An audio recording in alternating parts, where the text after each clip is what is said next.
Board of Supervisors. Please stand for a moment of silence.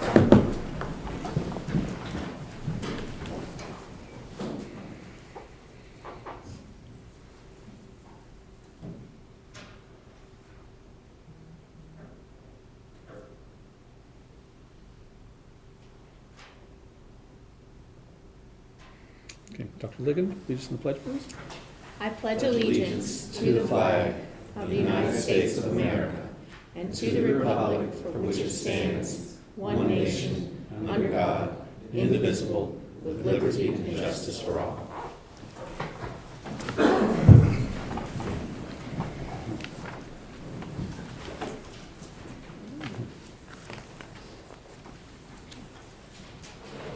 Okay, we will open the meeting with public comments. And first speakers, we have Tish and Christina from Jefferson Area Board for Aging here today.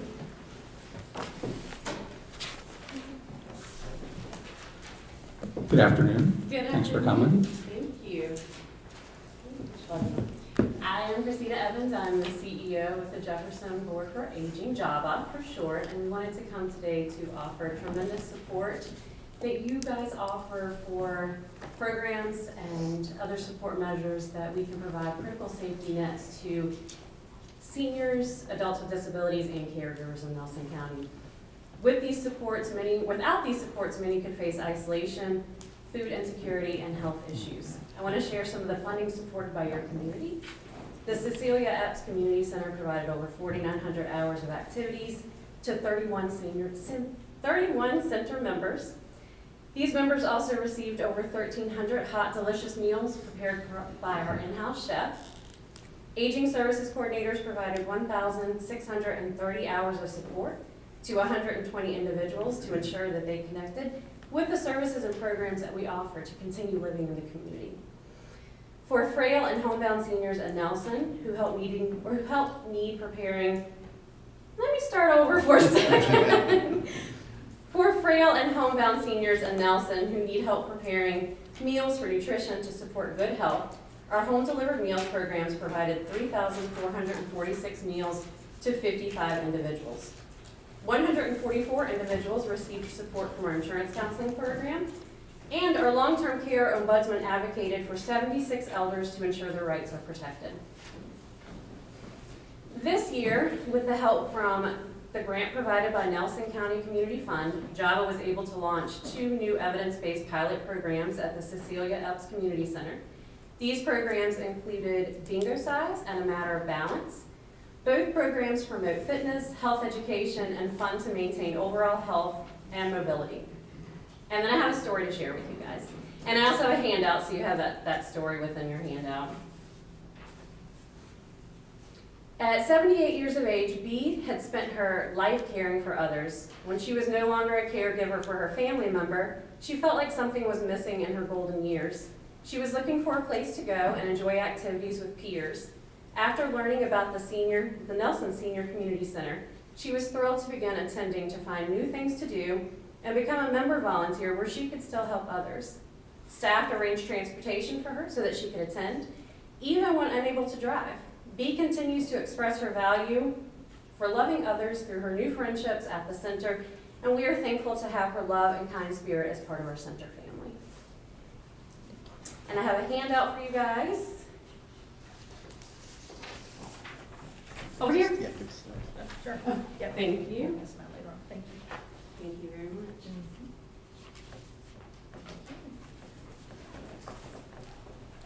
Thank you, Christina. Thank you. Okay, next we have Odin Clark Kearley.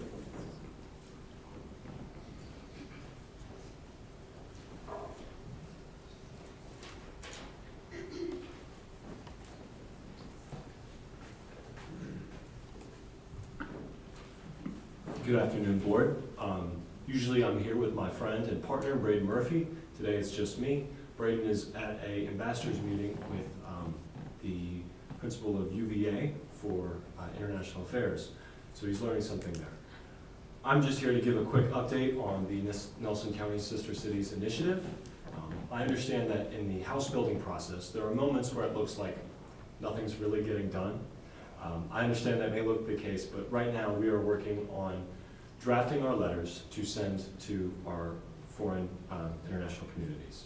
Right now, Braden is working with Ms. Lorraine Kelly to help develop them and share our best version, and also make sure we're sending them to bona fide addresses. I myself am investigating and exploring opportunities that the Sister Cities program could hold up, foreign exchange, trade programs, culture days, things to incorporate the high school and high school programs, but also the middle school and perhaps even elementary school. I'm still open to suggestions. We're not really asking for anything, so thank you for hearing me out. Thank you. Thank you. Thank you for the update.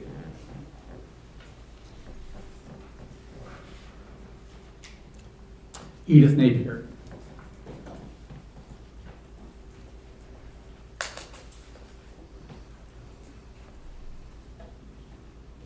Good afternoon. Thanks. Can you hear me better now? Yes. Good. Good afternoon. I'm here representing a group, but Thank you. since Can you there give your name and address, please? Yes, I'm sorry. I'm Edith Napier. I reside on Napier Loop Road in Arrington, Virginia, West District. Okay. Thanks. Before I start my comments regarding the group, since Java representatives are here, I will ask this board to please look at the Ryan apartments that are for seniors, that were set up originally for seniors. The last time I was there, it was not something we want our seniors to have, or where there's space for improvement. Now, I'm honored today to speak on behalf of the Nelson County Juneteenth Celebration Committee. To begin, I would like to ask the members of our committee who are present to please stand. Thank you.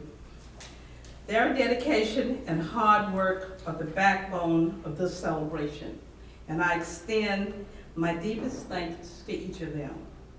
We are preparing for the 4th annual Juneteenth celebration of Nelson County, scheduled for Saturday, June 20th, 2026 at 3 p.m. You'll be hearing a lot more about that and getting flyers. This event continues to grow in reach and impact, offering our community a space to honor history, celebrate progress, and invest in the future. In 2025, our theme focused on historical Black colleges and universities and the educational opportunities they offer to all students. We welcome college students who shared their experiences and answered questions from attendees, creating an inspiring and an exclusive dialogue that resonated across generations. We are grateful to the Nelson Heritage Center for once again opening its doors to host this event. While the Juneteenth Committee operates independently, we deeply value the Center's support and partnership in making this celebration possible. Today, we request a $5,000 donation on behalf of the citizens of Nelson County to support the 2026 Juneteenth celebration. We also ask that this contribution be considered as a recurring county budget line item, ensuring continued support for this meaningful tradition. Your investment will help us provide enriching programs, foster educational engagement, and celebrate the diverse heritage that strengthens our community. With your support, we can continue to offer students and families experiences that uplift, inform, and inspire. Thank you for your time and consideration and your commitment to the people of Nelson County. Thank you. Any questions? Thank you.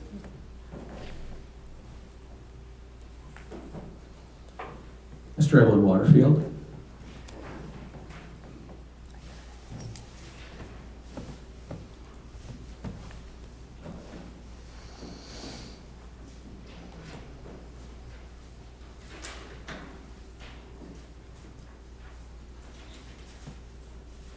best kept secret in this county is Can me. can you give your name and address, please? You just said my name, Elwood Waterfield. I'm homeless because, as you know, you stole my land 6 years ago from me. The woman has never, ever been in the courtroom who broke in there and stole my deeds.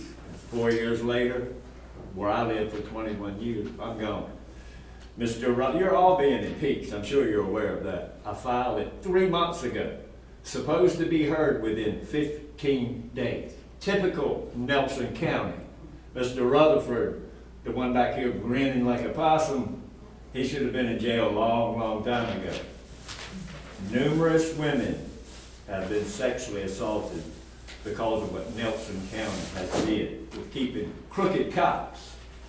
And if any of you here, and you were there, Mr. Rutherford, and you were there too, Mr. Reed, at the April the 4th town hall meeting of your sheriff, Mark Embry, where Mr. Embry admitted he laughed at a senior citizen getting urine and feces thrown on them for 2.5 hours, December 11th of 2019. I will never forget what you people done to me. And you're never going to walk away from what you've done to me. And here's Mr. Rutherford. He thinks he's funny. I filed a FOIA complaint with him August the 13th now. A FOIA has to be addressed, at least responded to, in 5 days. August. You going to answer, Mr. Rutherford? Please address the board. Again, Adult Protective Services, JABA, call the JABA. What is the line? It's when you need help. Call it. It's not in service. It hasn't been in service for 3 years. The JABA outreach line.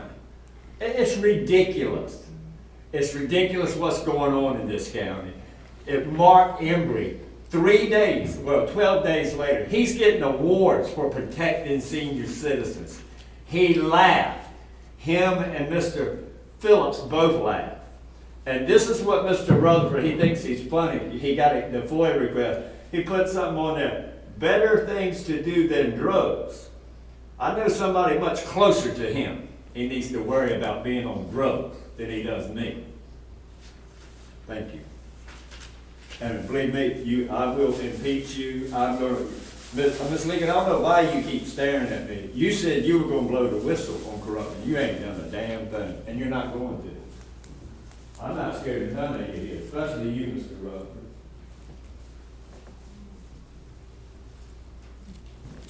Okay, that's all the people that have signed up for public comments. Is there anyone else present who would like to speak during public comments? Okay, I'll close public comments and we'll move on to the consent agenda. Ward, what's your pleasure on the consent agenda? Mr. Chairman, I move we approve the consent agenda as presented. I'll second. Good job. Okay, It's a race. got a second from Mr. Parr, I believe. Okay, roll call please. Dr. Lee? Yes. Mr. Parr? Yes. Mr. Rutherford? Yes. Mr. Reed? Yes. Okay, our first presentation today is our VDOT report. Do we have someone from VDOT to give that report today? I'll see Robert. Okay, Yeah, we haven't heard anything from Mr. Brown, so it's quite possible he wasn't aware our meeting date changed. Oh, okay, thank you. Well, if he comes back, we will give him another chance. If not, we'll see him next month. So next we have our CVPED program updates from Helen Coffin and Katie Delaney. That's the Central Virginia Partnership for Economic Development. Yes, good afternoon. We got up here quickly. Didn't expect that. You guys, do I advance it? You need, I think you just need to switch the power on if it's not on. It should be green if it's There, thanks. There you go. Thank you. I'm Helen Coffin, President of Central Virginia Partnership for Economic Development.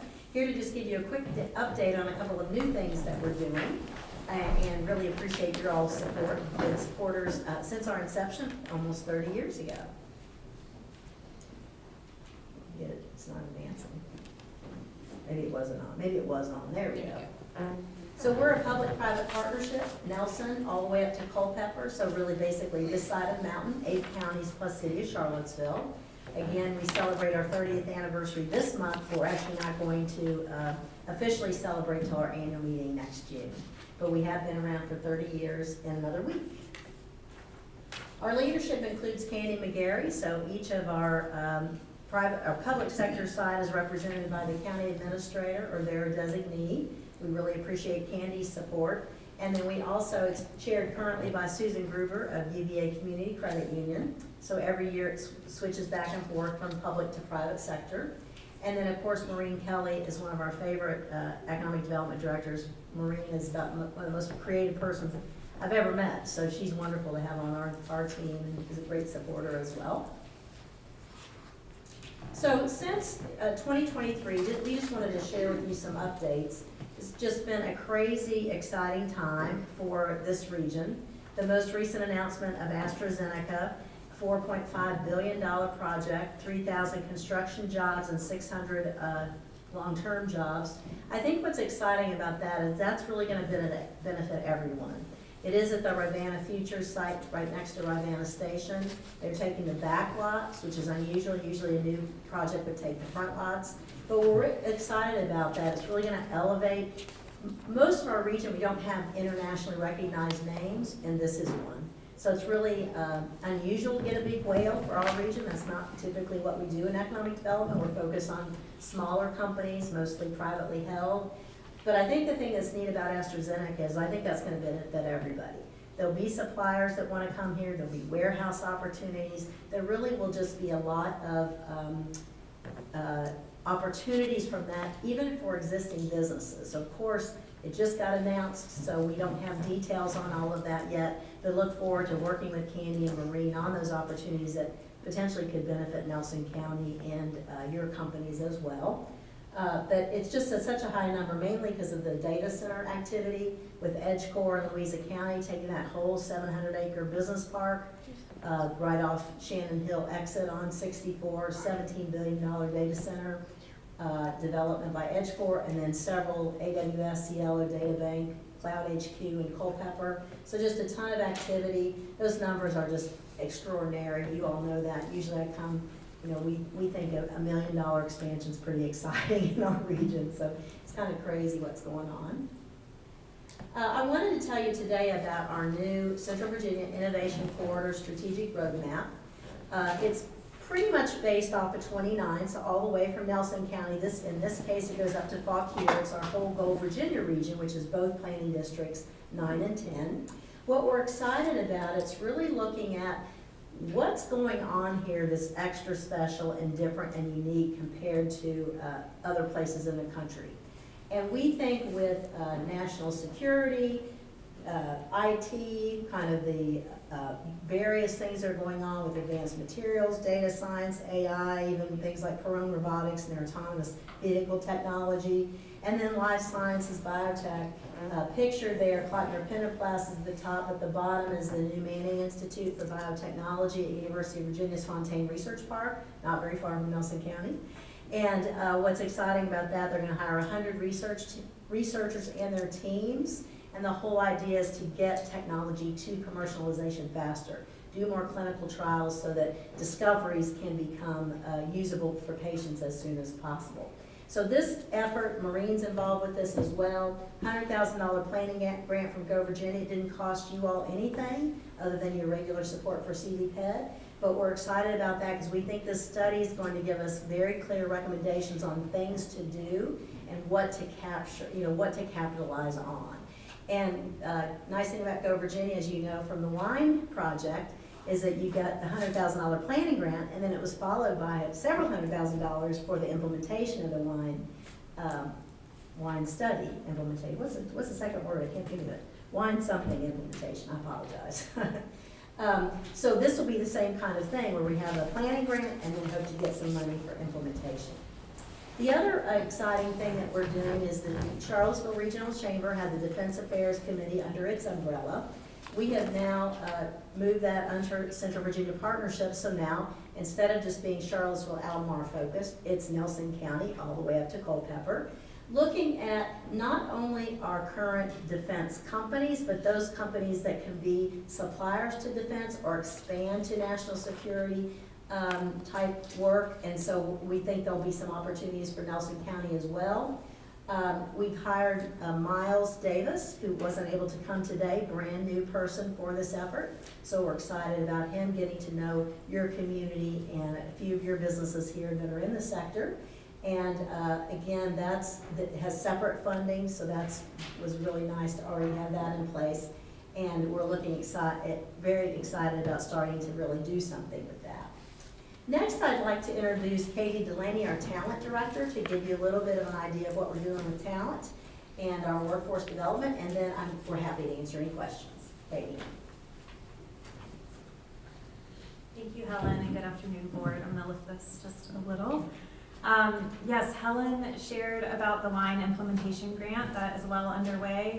I just wanted to update you. As part of our ongoing talent work, I've been working really closely with Maureen and also Matthew Brown, who's been doing a lot of kind of consulting work and assistance with that project on helping connect interns to the beverage industry and the wine industry in general. I think they have found some success with that, and we have the partnership has been working with VTOP for the past year, which is a state grant, a state initiative that offers wage matching for interns and small businesses. And most of our beverage industries companies qualify for that. So I think that's been a big assist.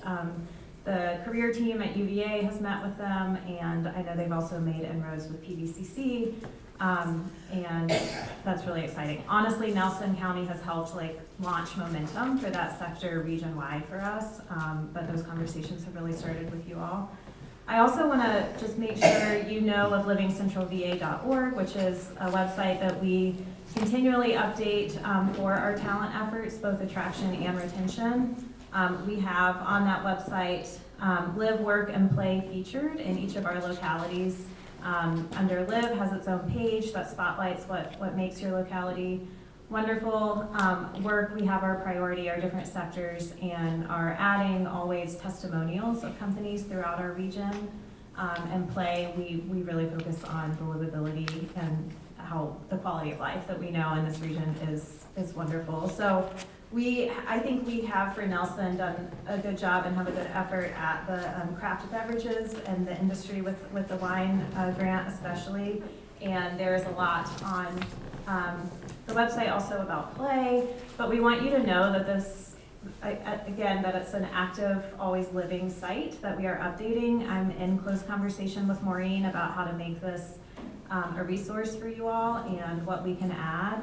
I'll also just say, as the circles that I'm in and young professional spaces, I think Nelson County, I hear talked about all the time as a place that people want to live and buy in our region as a leading locality. And so I think having the land that you all have and affordability, also the creative, there's just a lot of creative music and having Rockfish River here, there's a lot of draw. And so I hear Nelson County talked about constantly as a really attractive place that folks want to be in our region. So we want the website to reflect that, and we want to be in touch with you about how to better do that. So I welcome that conversation, and Helen and I both welcome any questions if you have any for us. Okay. Thank you for the presentation. Any questions from the board while you're here? Okay. Thank you so much. Yeah, I do. Northrop Grumman, I thought, are they not part of our area, the Northrop Grumman expansion? No, it's not. That's in Waynesboro. Oh, We okay, wanted that's right. it, Yeah. and we worked it, but we were second choice. I got you. So we do have the Northrop Grumman facility that's by Shops at Stonefield. Right, okay, They do command centers for submarines, do that Yeah. technology there. got it. Thank you, ma'am. Yeah, but we actually, as we talk to companies outside the area, we certainly throw in things like, now we'll talk not just about AstraZeneca, but Eli Lilly and Merck to try to attract suppliers, especially smaller folks that fit in our region. as you all know, we don't need 1,000 job projects. It doesn't fit here. We don't need the big ones, but we would like some robust things that benefit our smaller companies. I have a question. So I campaigned on wanting to make jobs in the county, and the county always says we're friendly to business, but we have none coming. So what do you think is our largest hurdle, and what can we do to pave that path? Yeah, I don't want to do this forever. Right. You don't? No. Yes, you do. No. I think sites and buildings are the biggest challenge. Most of our companies want an existing building, and as you all know, in our region, most of our buildings aren't new and modern in what they're looking for. They're fine for companies that are already here, but they're tougher to sell when they're looking, especially up and down the East Coast, and they want a newer building. So even with the price of construction and renovation, it seems it's always more expensive to renovate a building that's already there. So that's I'm still just the saying, that's case. just what we're they typically, many of our clients want an existing building. And then secondly, if there is a site, it needs to be ready to go. And so one of the things we've been pitching a lot, and that's one thing you all even helped Shannon Hill Regional Business Park, a great example. The county decided to invest in that land. It's almost 700 acres. They got 2 different grants from Go Virginia for due diligence. So I think like $1.3 million in 2 grants, so 600 about each time. And then got $11 million from the state to do site due diligence. And so by doing that work, that put them in a position to attract EdgeCore. Not everybody wants a data center, but Louisa County did. And EdgeCore was able to take that site because it had been advanced to a tier 4. So I think the biggest challenge throughout our region is those tier 3, 4, 5 ready to go sites that we can pitch. Because if it's just land, it's very hard to make the case. And I'd be happy to sit down with you and talk more about what that means. I'd be happy to do that. One more question. Sure. I really liked the idea of making Livingston an opportunity zone, and I've been told that that is not possible, and I'm wondering why. I'm probably not the person to answer that. There are designated opportunity zones, and I don't know how you make yourself one if you aren't already. I don't remember. I'd have to look it up. I'd be happy to get back to you. Yeah, I remember we did something years ago. What did we do, Ernie? We did some suggested map. Do you remember, Maureen? We don't qualify. Is that what it is? Okay. I'm glad she's here. I wasn't sure you were here to hear us rave about you. She's awesome. Hopefully you already know that. Any other questions? Thank you for your suggestions, and thanks for advocating for us. We're And I'd be looking happy forward to to it. sit down anytime, Katie or any one of my team, be happy to sit down with anyone individually and talk about these issues. We're happy to do that. Glad to be supportive. Thank you. Thanks so much. Okay. Next, we have the 2026 Thomas Jefferson Planning District Commission Legislative Program, which we spent most of earlier this week talking about. David Blunt, thank you for being here, David. Sure. Thank you, Mr. Chairman. Good afternoon, everyone. As taking off of the chairman's remarks and as a follow-up to being here in September, I'm back to present the Regional Legislative Program for 2026 to you for your approval today. And I had noted in the memo in your packet that there are 3 top priorities that we're continuing from 25 to 26. They are public education funding, budgets and funding, and land use and growth management. Just briefly highlighting those 3.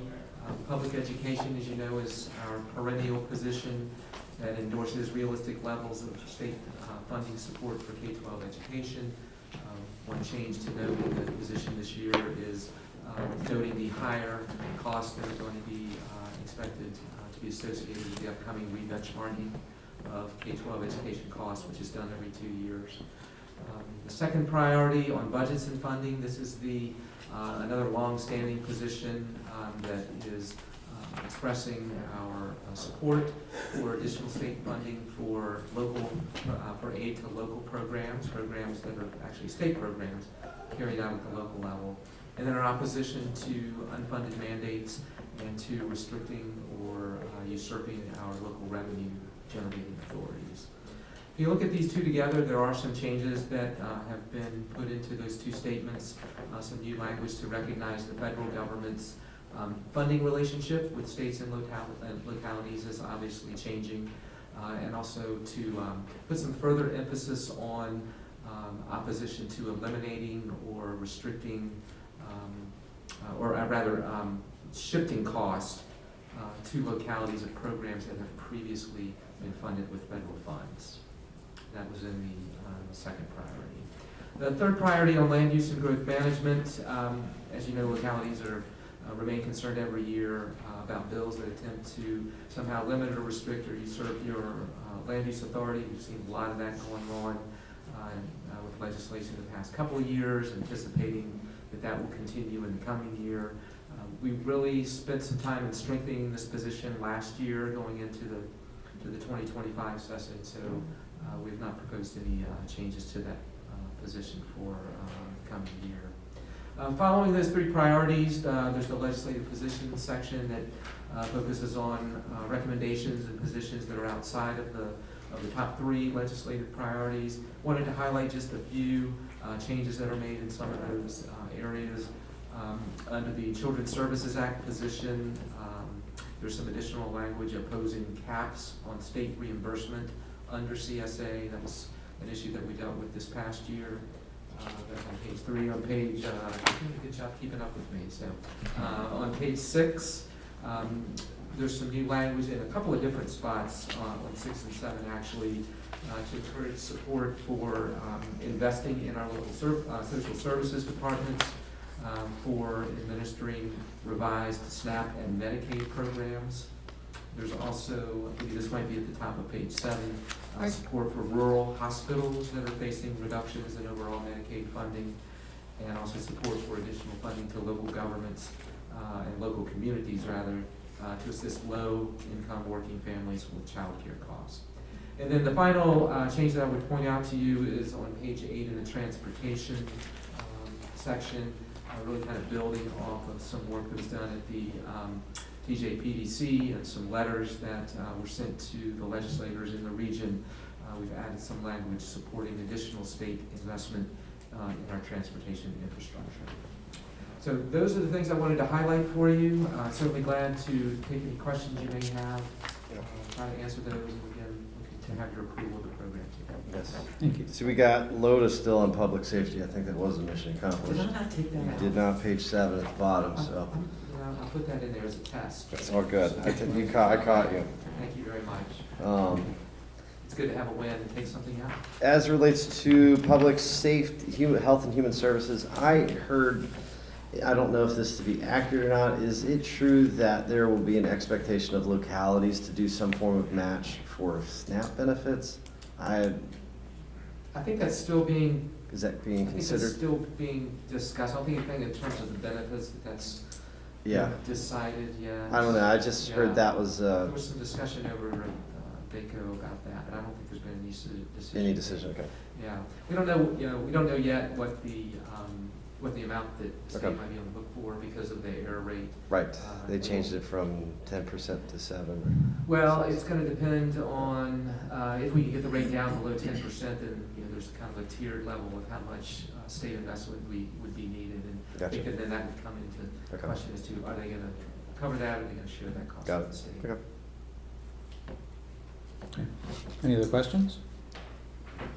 I just want to flag the fact that TJPDC keeps us up to date. You give reports at all of our meetings. We had one last week.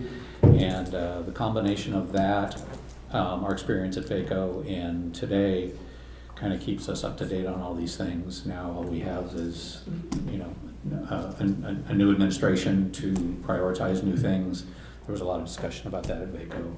But I know this doesn't really reflect any of that except bring back the things that we've been working on. Yeah, it's a continual job of educating. I appreciate your comments, and certainly, during the legislative session, I'm putting out information on a regular basis about what's going on, but certainly if you have any questions, or want to make your thoughts known, just reach out to me during that time, and come down to the General Assembly, right? That's right, I'll be there. I have a question. Sure. I have been on the hunt for a man or a woman that can come to us and teach us about the equation for the composite index. It seems like every decision we make is a misstep, and we're paying more and more, and the state feels that we have the money to pay towards the schools, and if we can't change it, no offense, I don't think this will change anything.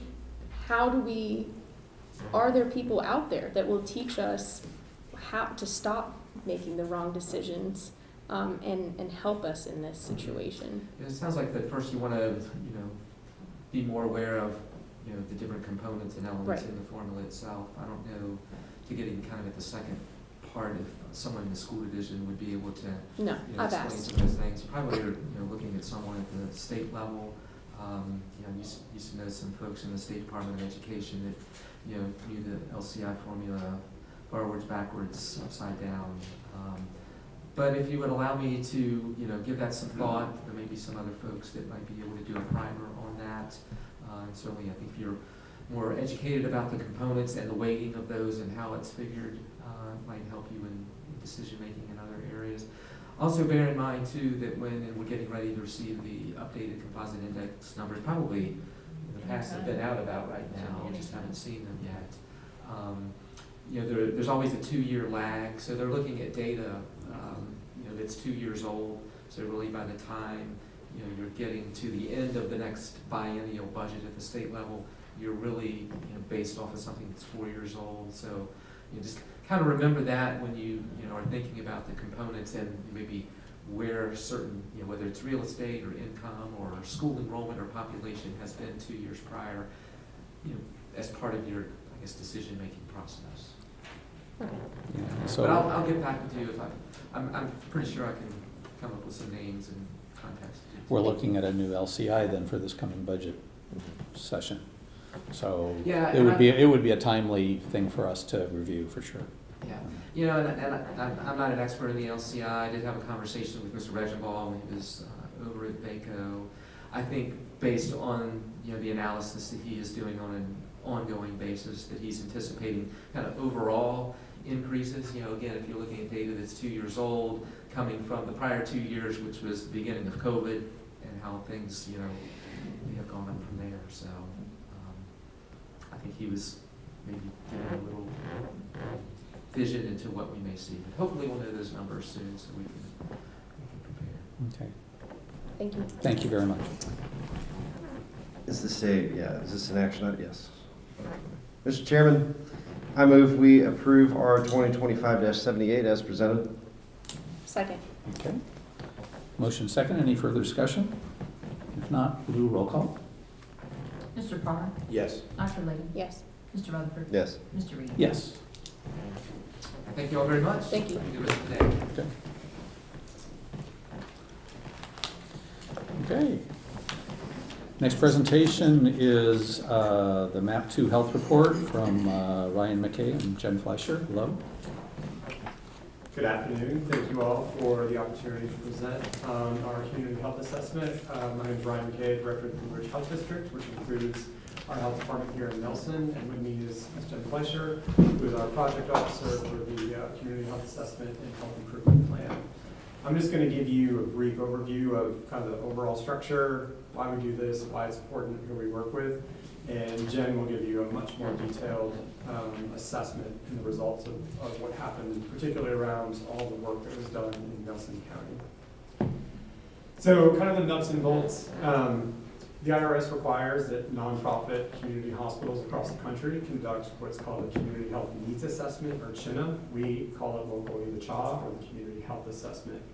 A lot of this is really to drive an understanding of what the needs are in our communities related to health and health outcomes, with a sort of a tone towards what do we need to do to improve those? What can we leverage in our communities, from organizations to resources to improve health outcomes over time?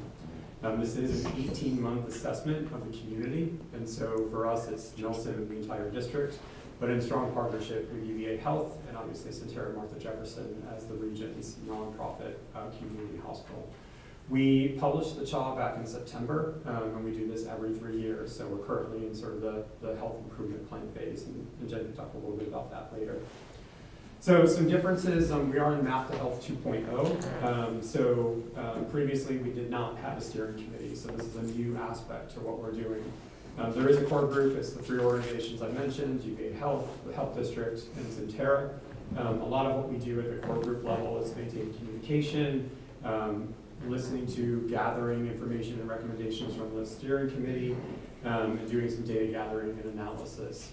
The steering committee is, I think, the key part to this 2.0, where we're really expanding the breadth and scope of where we're getting information from, relying on organizations and the people that work there who have a much more in-depth sense and pulse of what's happening in all of our communities on the health needs.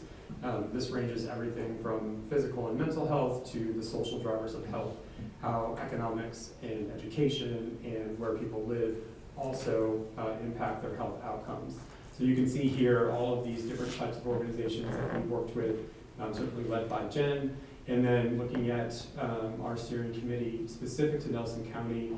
Rachel Rudinger, Nelson County Schools, and the Blue Ridge Medical Center are active partners among the steering committee. And then you can see here we're really looking at the community. Where can we get primary sources of information from individuals who live in each community in Nelson County, and then really looking at some surveys that we provided online for people to provide access. And so this year I think we have a really interesting take on how we're doing this, much more on the ground, grassroots type innovation to generate information from our community members who might be struggling, who have input on what's happening. And with that, I will turn it over to Jen to give you an update on where we are. Thanks, Ryan. Good afternoon. Thank you for having us. Continuing along, the outcomes, we'll jump right to like the juice of the squeeze. So we came up with 3 priorities which we will focus on for the Community Health Improvement Plan, which is the implementation of the assessment. We're going to focus on chronic conditions, specifically obesity and mental health, so lowering obesity rates and improving mental health. Healthcare access broadly, getting the right care at the right time in the right place, and the social drivers of health. So healthy food access, economic stability, and transportation. Now, in priority 3, we know that UVA Health is not in charge of healthy food banks or growing healthy food. But we know that they can partner with and measure and support the organizations that can make an impact in that. And ultimately, folks with more healthy food access are healthier overall, and that can reduce kind of ED visits and any kind of intersection with the hospital. So we're looking at, whereas priorities 1 and 2 are really on the ground, what I would call downstream areas that we're going to focus on, social drivers of health are upstream interventions. Can we get better transportation for folks, not only to get them to their medical appointments, but also to reduce the stress of just daily life of managing how to get yourself from one place to another? Can you get to those essential services that you need? So the map on the right is kind of the template that we used to drive a lot of our work, which is called a targeted universalism template, which we borrowed from Chicago's Healthy Cities. And so for Nelson, know that rural localities, low-income residents, Black and African American residents, and Hispanic and Latinx residents are populations most at risk for poor health. And thus, they will be our priority populations for any implementation we do. Now, in targeted universalism, that means everyone will be elevated in the goals that apply to these 3 priority areas, because we'll be working on transportation not only for our priority populations, but for everyone at large, just in that the effects will be very broad in just focusing on our priority populations to start. So the strategic objectives are pretty basic, but our goals are kind of lofty. Like, we would really love to maintain active lifestyles, physical and mental wellness, and strong community connections. That's a pretty broad goal to achieve in 3 years, which is, again, the pattern of the Community Health Improvement Plan. How we got here, first, this primary data. We went out and interviewed 100 folks from Nelson County. We talked to over 1,000 people online and in one-on-one interviews. There were over 300 of those one-on-one interviews. And then we worked with the steering committee and the core group to distill down that assessment and come up with those priorities.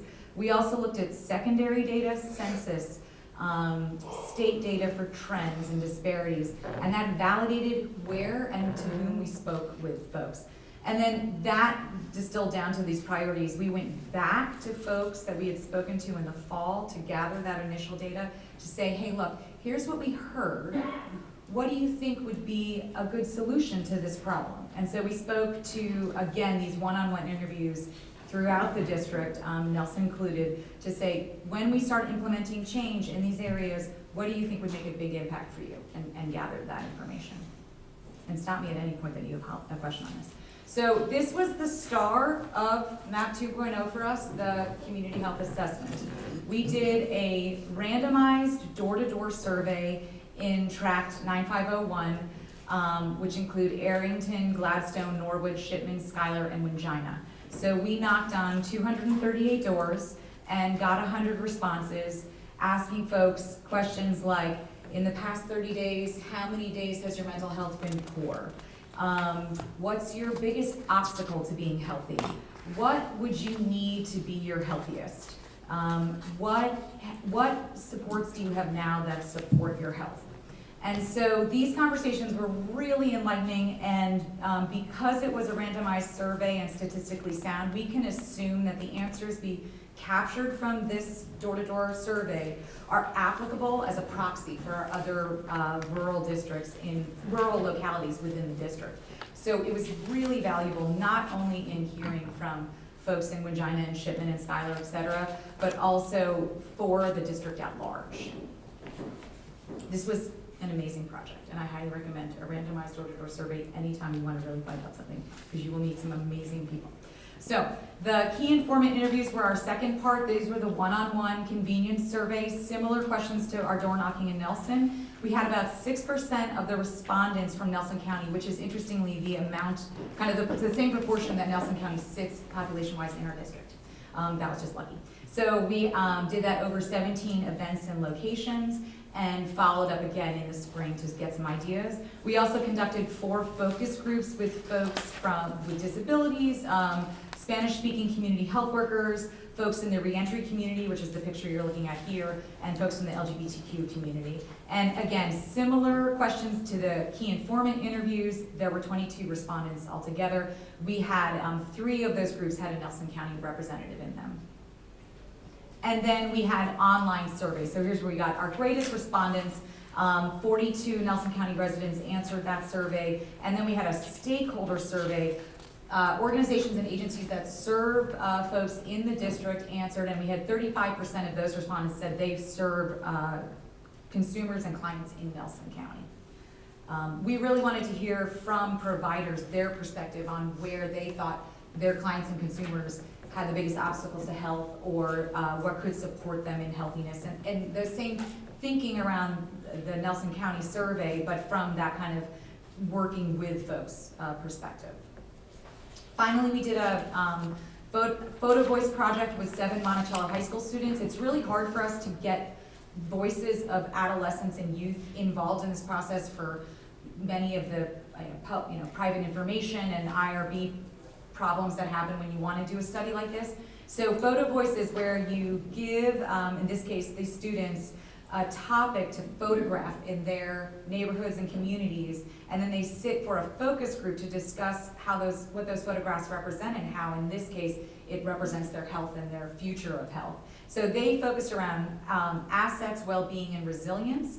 And what we really learned from them was mental health was a really top priority for them, as well as connectivity in their community, having that sense of peer connectedness and peer leadership. The 7 kids that worked on this, or students that worked on this project, had really taken the brunt of the blow in COVID, and we knew, statistically speaking, nationwide, that mental health was going to be on their minds. But they did not come at us with, you adults need to start intervening and getting us some help. They really wanted to take matters into their own hands and be responsible for peer support groups and mental health organizations and engagement as advisors for adults. And it was really admirable to see their commitment to their own health and that of their peers. So here's where you get into the kind of nerdy stuff, which is the secondary data I mentioned. So why did we pick Wingina and Norwood? That was a census tract that came from the Area Deprivation Index, and it was our highest ranking tract. Now, originally, we wanted to do 5 surveys, but you can tell with taking 238 knocks to get 100 answers, that was impossible for us to pull off as a health district. Though I would have loved it, because the conversations are amazing, and the real insights you get from folks are also revealing. That said, Arrington-Regina's tract, now the Area Deprivation Index goes by census blocks, so we combined it and averaged it into tracts, had scored 70+% higher than the rest of the nation for larger indicators on deprivation, i.e. more crowding, lack of plumbing, higher poverty thresholds, less home ownership, higher rents, lower incomes. These 10 indicators you see are kind of what they use to measure that. So we set out to say, look, let's hear from this census tract and get a better understanding of what's needed to be healthy here.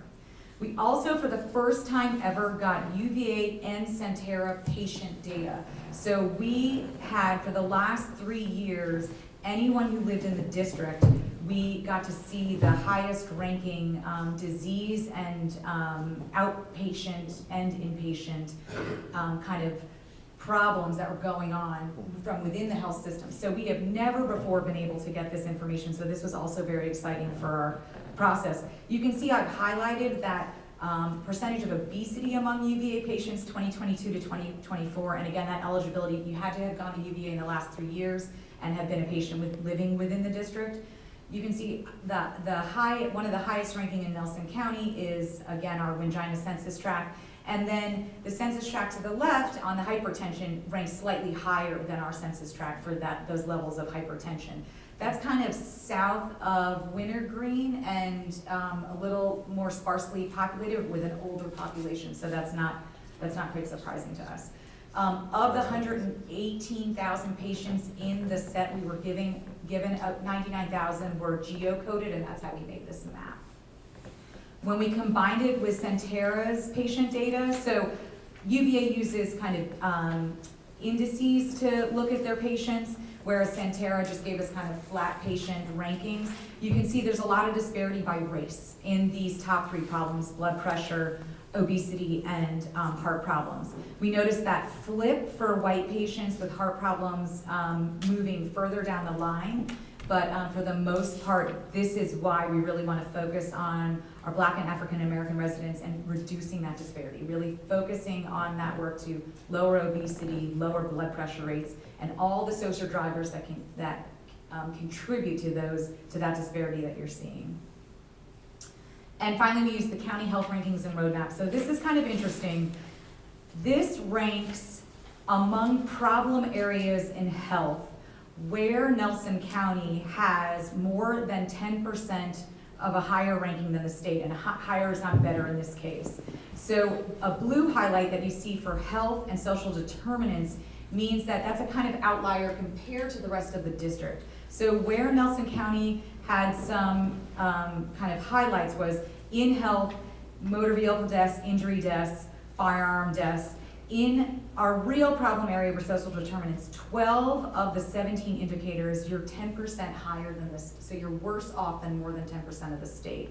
So we really wanted to hone in on what can we impact in the social drivers, social determinants as they're called here, as the county health rankings cause them, to improve. And if we tackle any of these 12, we should start to see some moving of the needle. But these are big things. Food insecurity is not going to get solved in 3 years. But we know in focusing on healthy food access, that can maybe make some movement happen in this problem area.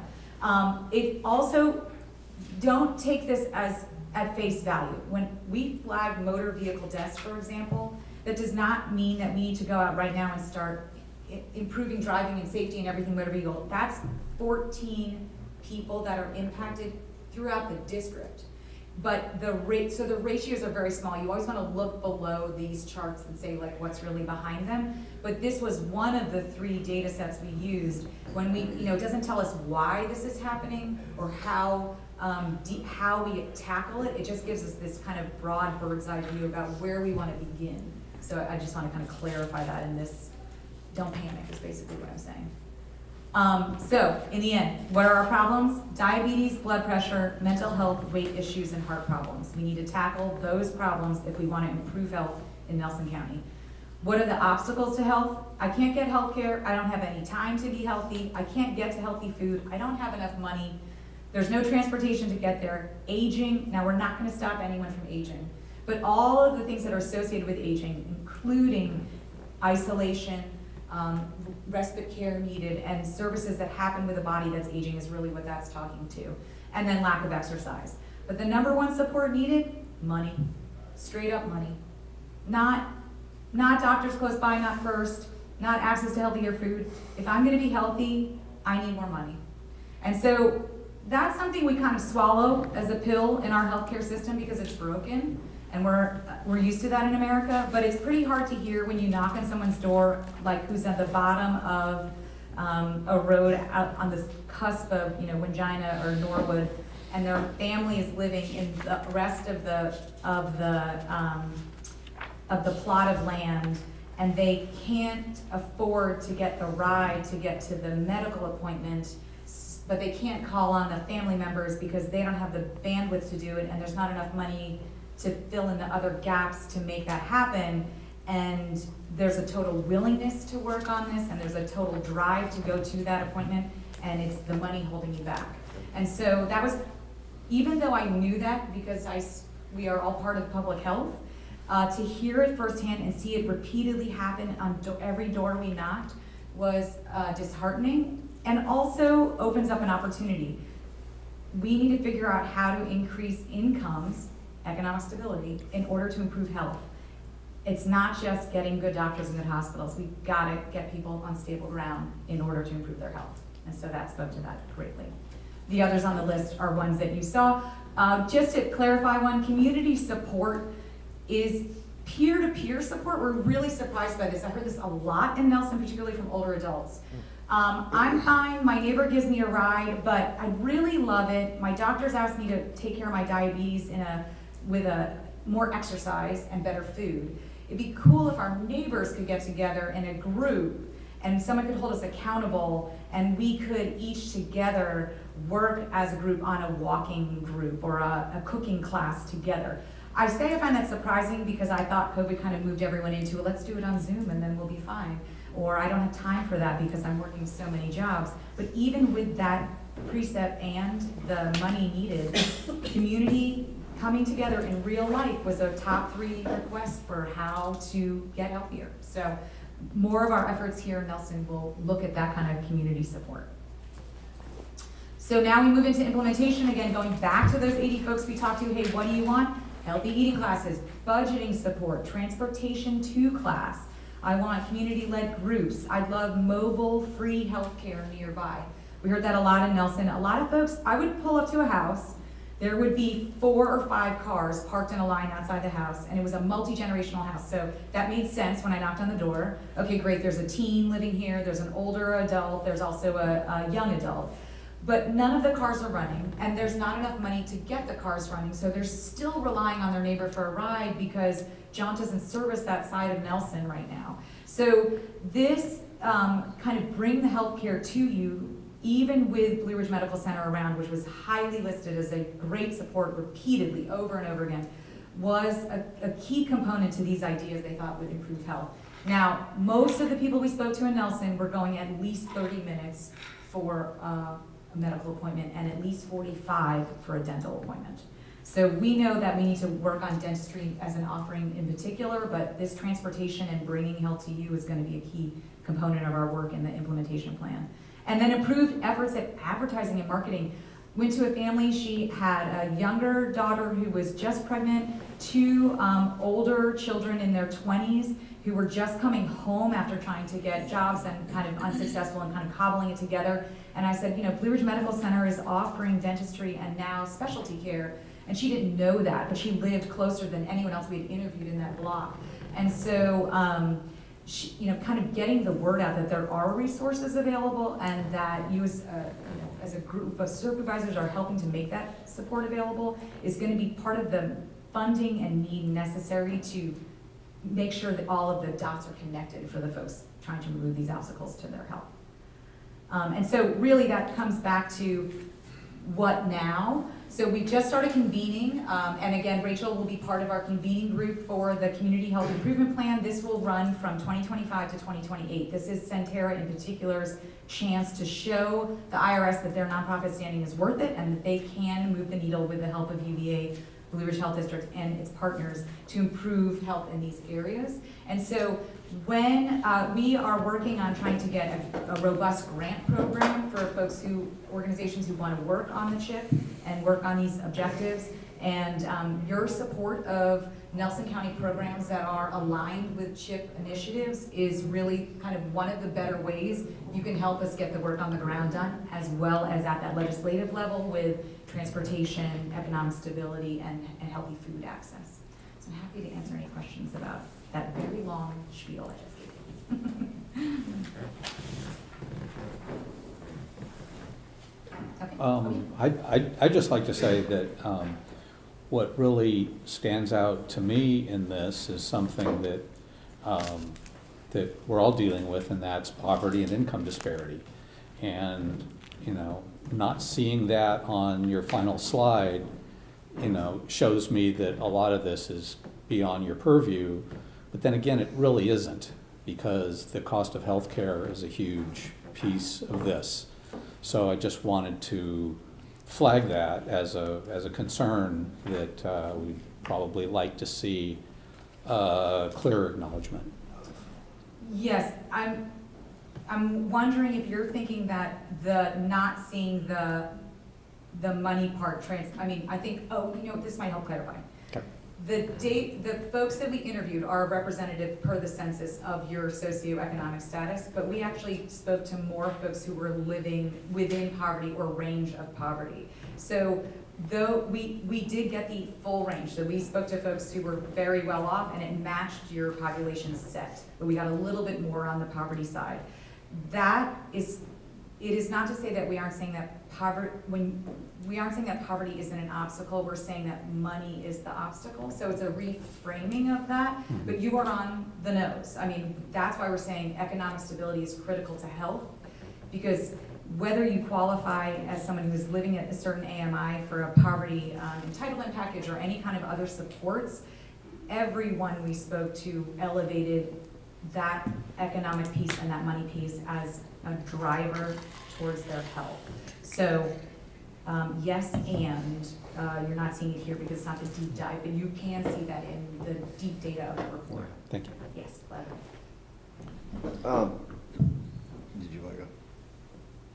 So if we're not gonna rely on the healthcare system, how can the county help the mental health situation? Like, you talking about walking paths or, what can we do if we're not gonna rely on healthcare? Yeah, so, I think relying is a great choice of word, because I think what's happening is the healthcare systems all want you to trust that they will give you care, but we know that Medicaid is in a big shift right now. We know that ACA and all insurance is gonna really impact how people seek and approach care. So where you can step in is where you have the most leverage to impact the initiatives that are outside of that realm, that support that system, and you are correct. If there are opportunities for healthy food access, you have a chance for someone to buy a grocery in Norwood, go for it. If you've got someone saying, if John comes to you and says, we want to up service to Wingina and Arrington and South Shipman, say yes. Like that, I'm honestly, I'm not tethered to reality in this answer, but whenever you can align initiatives and funds to removing these obstacles, that's where you can step in as a legislative official. Now, higher up, where is it? In your legislative packet, is there, not this time. Transportation's in it, that's great. We need more funding for transportation. Any time that there is an option to improve insurance access or broaden and scale that, try and get that in there. And that's really where your role lies in improving health in this model. Did that answer that or no? You're seeming maybe not. Help me understand what I'm missing for what you're thinking.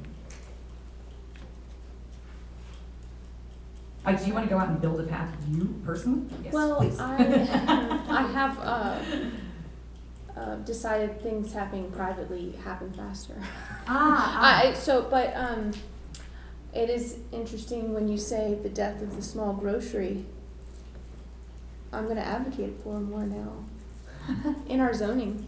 things. Zoning, yeah. So, And it's not to shy away from private investment, that's required. The folks working on the CHIP range from private individuals to private foundations, to organizations and agencies. Anyone can work on the CHIP. It just depends on where you can have the most impact for the resources you have to give to that, and that can match that. So you're right, if there's a new business coming, can there be some, sort of incentive for them to support health by connecting their path to the school? Or, where can you keep making those dots sync and connect? Could you explain, so on slide 4, Oh, yeah, sorry, not at all, I'm getting there. Almost. there you go, right Oh, there. wait, here, yes, sorry, Yep. there we go, okay, Yep, perfect. yes. So, what is a social driver? Is that I am lower income, and that means I don't have access to healthy food? On the right side of that slide, what is a social driver? You're thinking of it in the right way. It is non-healthcare related impacts on health. I don't have a car, thus I cannot get to the doctor on time. I get charged $100 for being late to that appointment, and then I move down and can't get that appointment again for another 8 months. I am more ill because I don't have a car, not because I don't have a doctor or a healthcare place. Okay. So any social driver is transportation, education, in built environment, the home you live in. What we heard from Nelson folks, the first time I rolled out in Norwood, 3 times in a row, I heard, and they're pretty far apart on houses, what do you need to be healthy? Like, what would really make you feel like I am a healthier person? I kept expecting them to say, like, if I got more exercise. 3 in a row. If I had home maintenance, right? So that's a social driver. Can you fix my AC unit? It creates mold and my asthma's bad. I need a ramp because my knee's broken and now I can't get out and do my gardening, which kept me mentally sound, that kind of thing. So you see the ricochet there. Does that make sense? That makes more sense. Super. Is that, I guess that, But they're big systemic things, right? They're Yeah. transportation, right? Like that's huge. yeah. So, but I mean, for example, Blue Ridge Medical Center commits to social drivers. So they ask you when you come in, hey, do you have AC? Do you have a ride? And they have actually not a mobile unit, but a van that they pick patients up. So they're kind of including social drivers in their offering, or social driver activities. Okay. Yeah. Great. Thank you so much. thank you. Yes, of course. Thank you.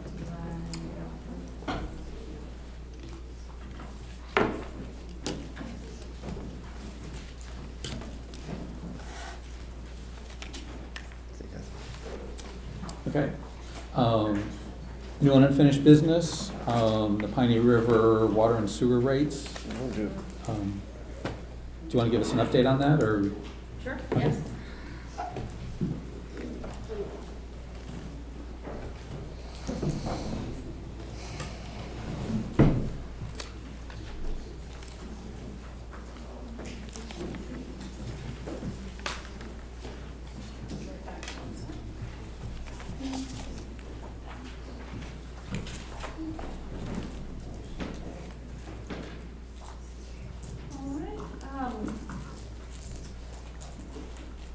This is an extension of the discussion on the Piney River water, sewer, and system rates.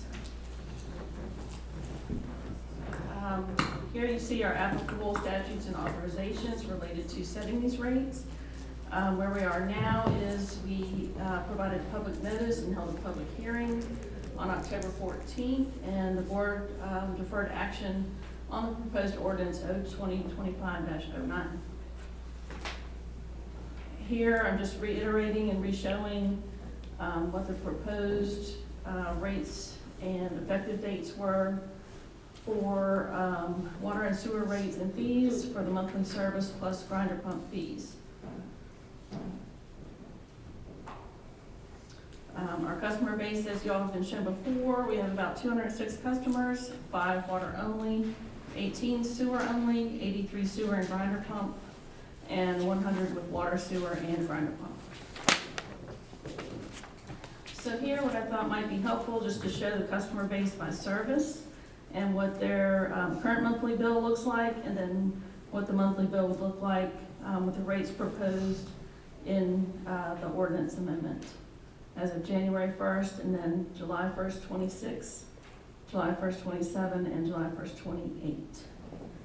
So you can see at the bottom, those with the water, sewer, and grinder pump, we have about 100 of those customers. Their current monthly bill is $68.50.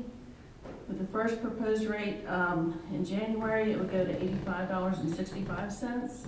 Then July 1st of 26, $102.81. And July 1st, 27, $119.95. And July 1st, 28, $154.26.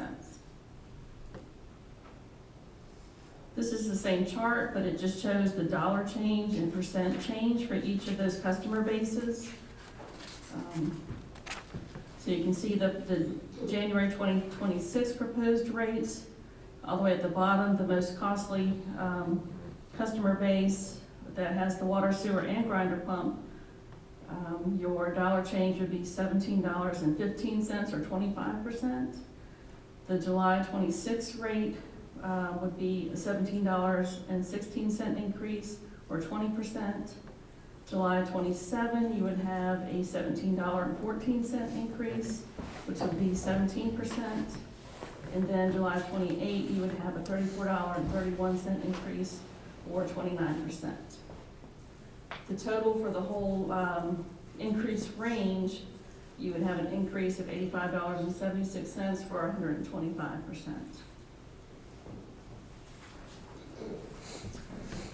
Something we decided to look at was just proposing alternate percentage increases and their equivalent dollar impact to the proposed water and sewer rates. We used the monthly service, which is most expensive, the customer base example of a water, sewer, and grinder pump customer. So the existing rate is $68.50. For every 1%, you would add 69 cents to that number. And here's some examples of what the dollar impact would be for 3%, 5%, 7%, 10, 12, 15, and 20. I'm going to turn it over to Grace here. She develops the 5-year operational revenue expenditure budget and capital expenditure comparison.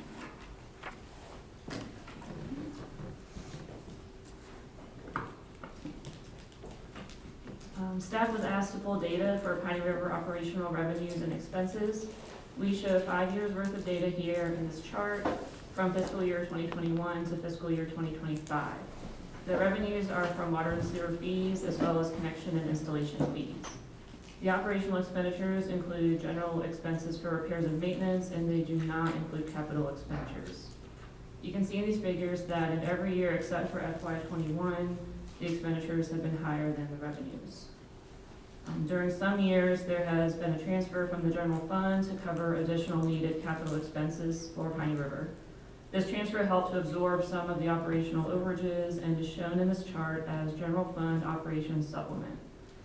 There was no general fund transfer in the year FY24, which is why that net amount is still in the red. At the bottom of this chart, we have listed the total capital expenditures for each year as well. These have been used for both the disinfectant project and the pump station repair project.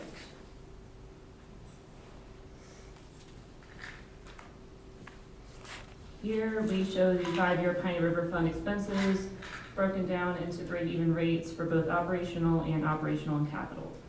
We took the total operational expenses and converted that to a monthly expense. Then we divided by the total number of customers to arrive at an operational break-even rate. The average operational break-even rate over 5 years is $74.52.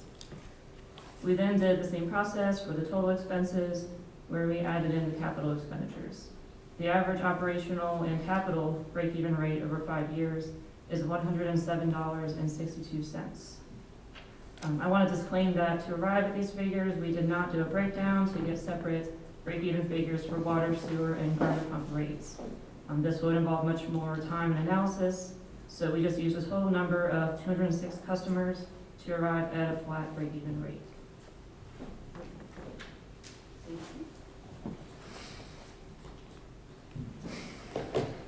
Okay. So some other considerations for proposed water and sewer rates and fees for the monthly service involve possibly shifting the effective date of the initial increase from January 1st, 26 to a later date. Looking at applying the different monetary or percentage increases to the existing rates referred to on slide 7. Look at using a 5-year average break-even rate, operational plus capital expenditures, as Grace discussed on slide 9. Authorize fewer than the 4 proposed rate increases, and we're open to other suggestions or any combination of the options above. Just want to remind the board, adopted rates may be lower than those advertised for public hearing, but not higher. So next steps, just trying to generate some discussion on the proposed and alternate rates for water and sewer monthly service. Also have discussion on the proposed other rates, fees, and charges that were proposed in O-2025-09. Consider adoption of O-2025-09 as proposed, or provide staff some direction on the board's consensus to amend the proposed ordinance O-2025-09, in which we could bring back for your consideration at the December 9th regular meeting. So just want to keep the conversation going and need some direction. Okay, thank you.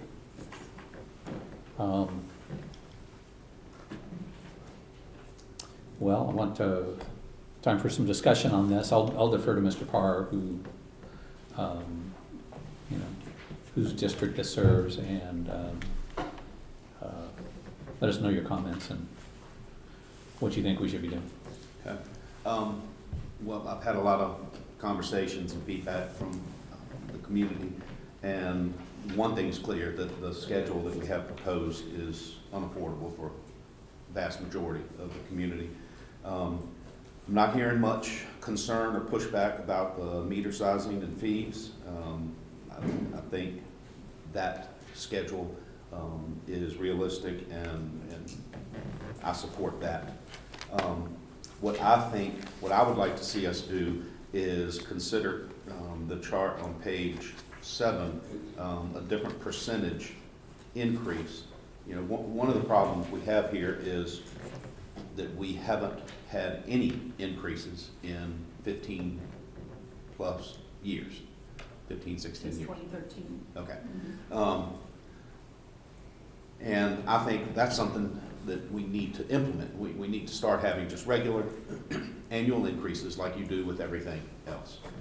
I would like to see us implement maybe a 5% rate increase each year, and keep the meter sizing and fee schedule that we have proposed, where we match those with other things in the county. But I'm going to go back to what I've said all along, that looking at this as a break-even or for-profit venture is not in keeping with the intent of the original project. This was a public health crisis in the community, and this was a solution. So I support adjusting the connection fees and implementing a regular, even increase in the monthly fees, in the, say, 5% range is what I was thinking. So back of the napkin math here, even though I also haven't had time to break it all out percentage-wise, but you're increasing the rate to $74.52 with the water sewer grinder pump.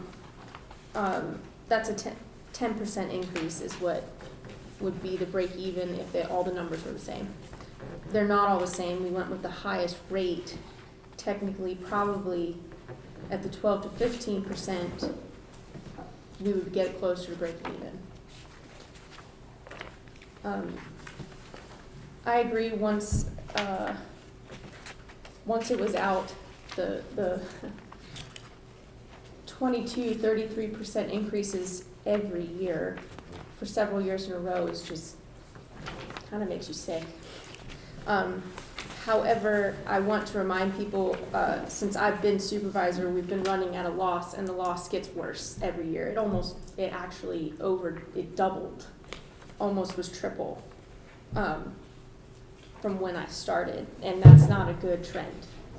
Because it is taking from other projects, making jobs, actually. So I do think there needs to be an increase. I agree what was proposed is preposterous. But I would love you all to discuss between the 7 and 10% increase this one time, but that not table it for future increases.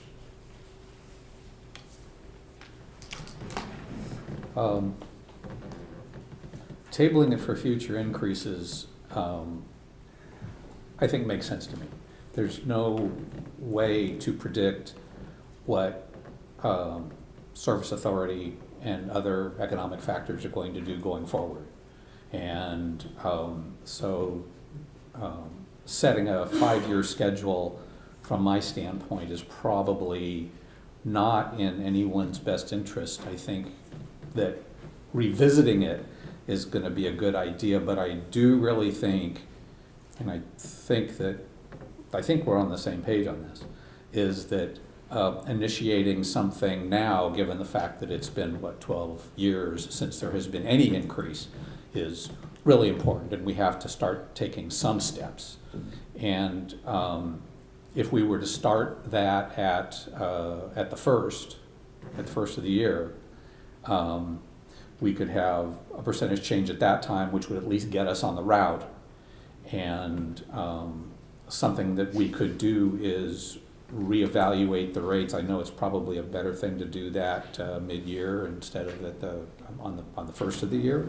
Maybe I'm wrong about that, but that's what I intuit. So, without tying anyone into what the increase is going to look like going forward, we may have better economic situation, we may not.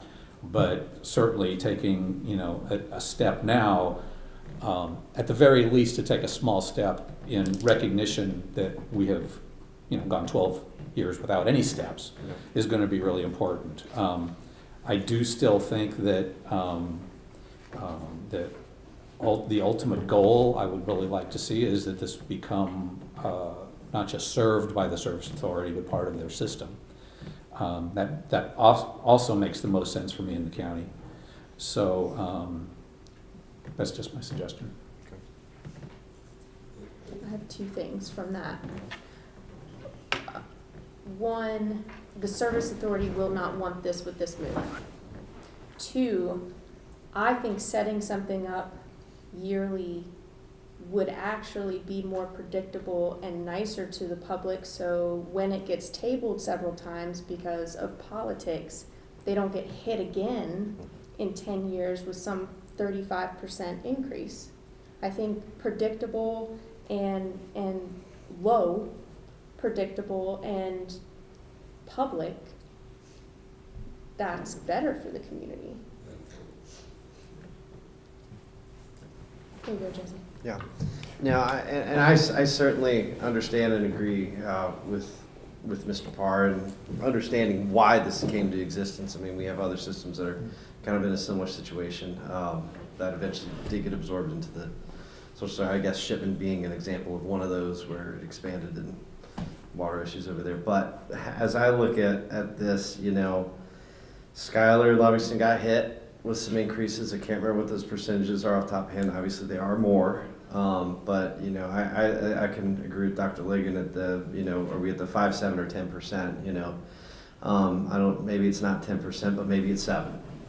Somewhere in between those two numbers. And I think you could find me at that. And I think we give people time, like a January 1st date for all the above, everything to become effective then. And I agree. It needs to be in our budget cycle. It needs to be recognized like we do anything else, like related to taxes and that this be put into our regular, that way we're doing a public hearing with taxes, maybe we're also doing this situation. But open to discussion on that. Ms. Parr, I know you'd indicated 5%. Yeah.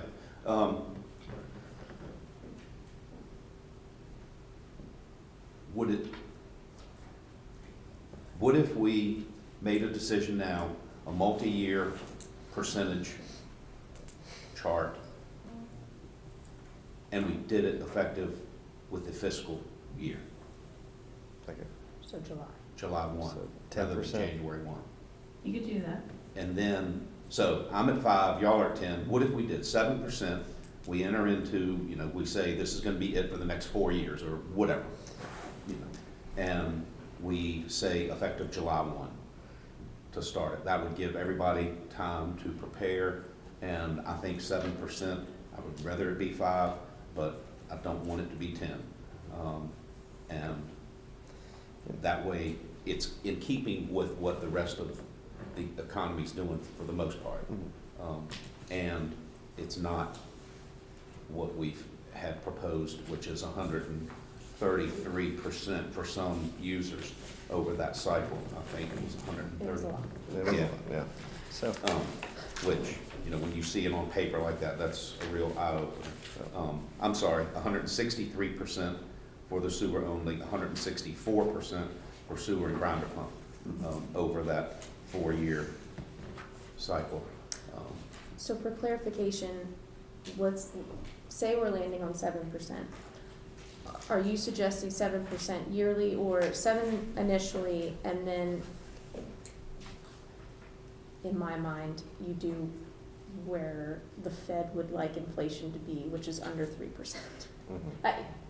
At or under 3%. Does that make sense? I'm not sure I'm following what you mean. So say July 1st, with the fiscal year, we're increasing rates by 7% this time. Right. Are you saying every year, or there's a lesser percent for the future increases? I think one thing to note is that this rate has to be decided each individual year with its each individual public hearing, or can we actually do a No, 5-year? You can do, for the number of years that you advertised. Oh, So okay. How many? We did, 5? well, we did January 26 and then July 26, 27, 28. So I think you could 4. legitimately do 26, 27, 28. So we got basically 3-4 years. In my mind, it's 7% flat, and that obviously would that obviously compound? That 7% would be a compounded number at the following, right? Yes. It'd be 7% of the Yeah, next. got it. Yeah. Yeah, I mean, I can agree with that, and that gets us a few years in that direction. I do understand what Ernie just said in the event that there's a rarity or some major improvement has to be had. But we can change the rates. Well, if we do it this way, We could. I mean, if we could we decide change later it on. halfway through? Instead of doing 7%, we said, I think you can with another We can public modify, hearing. right. It can be If we have, modified. if there are conditions But that require it, It we does can certainly do eliminate it. predictability Right. piece. yeah, okay. I can agree with that, Mr. Parr. Yeah. 7% for those years. And we don't lose any of our ability to, It's a step that, Redress. I mean, is overdue. We Yeah. need to be having small incremental increases, and I think this is realistic. and we just, yeah. Sounds good. Okay. Do you want a motion? No, there's some other pieces to discuss. I mean, the connection fees and these fees were the primary points of discussion, but there are other fees that were proposed in the ordinance amendment. Yard hydrant fees, return check fees. Yes, all those other ancillary unauthorized. fees. Yeah. Do we want to go ahead and make those changes now to match up with the service authorities? Yes. Yeah, I think there's, I'm comfortable with that. are we gonna make that effective, the July number date Yeah, too? I say we just do it all. All for July? Yeah, makes sense.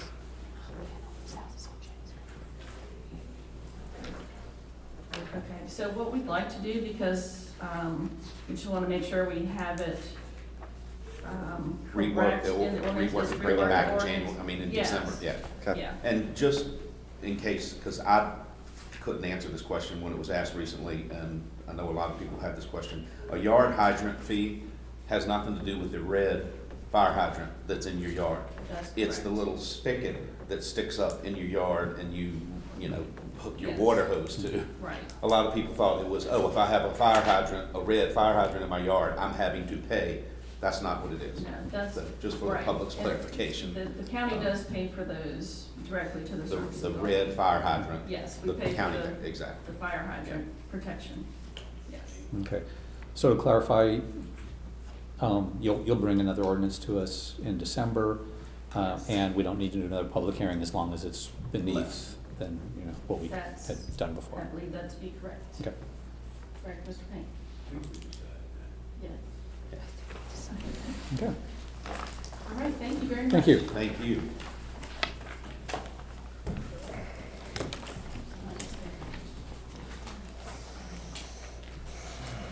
Okay, Candy, we're not gonna let you go. I know, I don't know why I wasn't.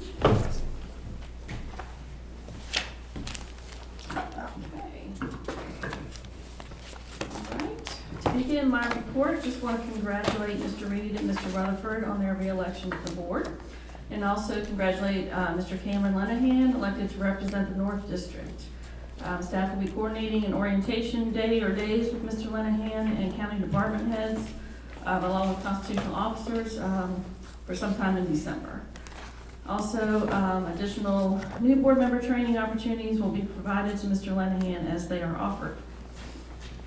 Our social services building project is moving along. The site has been cleared. Demolition of the parking area and site work has begun. So, making some progress there. As far as the Department of Social Services, our agency CPS referral data for October is shown below. I'll read that off here in a second. With there still being a discrepancy between the total validated referrals of 11 and the total referrals separated by category, which added up to 12. The state VDS SIT will be looking into this discrepancy. So for October, we had total referrals of 16. 11 of those were validated, 5 were screened out, which provided a 69% validated ratio and a 31% screened out ratio. Of those referrals that were validated, we had 1 investigation and 11 family assessments. So the percentage investigated was 10% and family assessment percentage was 90%. And as of the November 6, 2025 CAP review, our agency has made significant progress across all program areas and is transitioning from the corrective action plan to a supportive services plan over the next 3 months. So congratulations to our DSS leadership and staff on this achievement. Excellent work. We're very excited and proud to have gone beyond the corrective action plan and now into supportive services.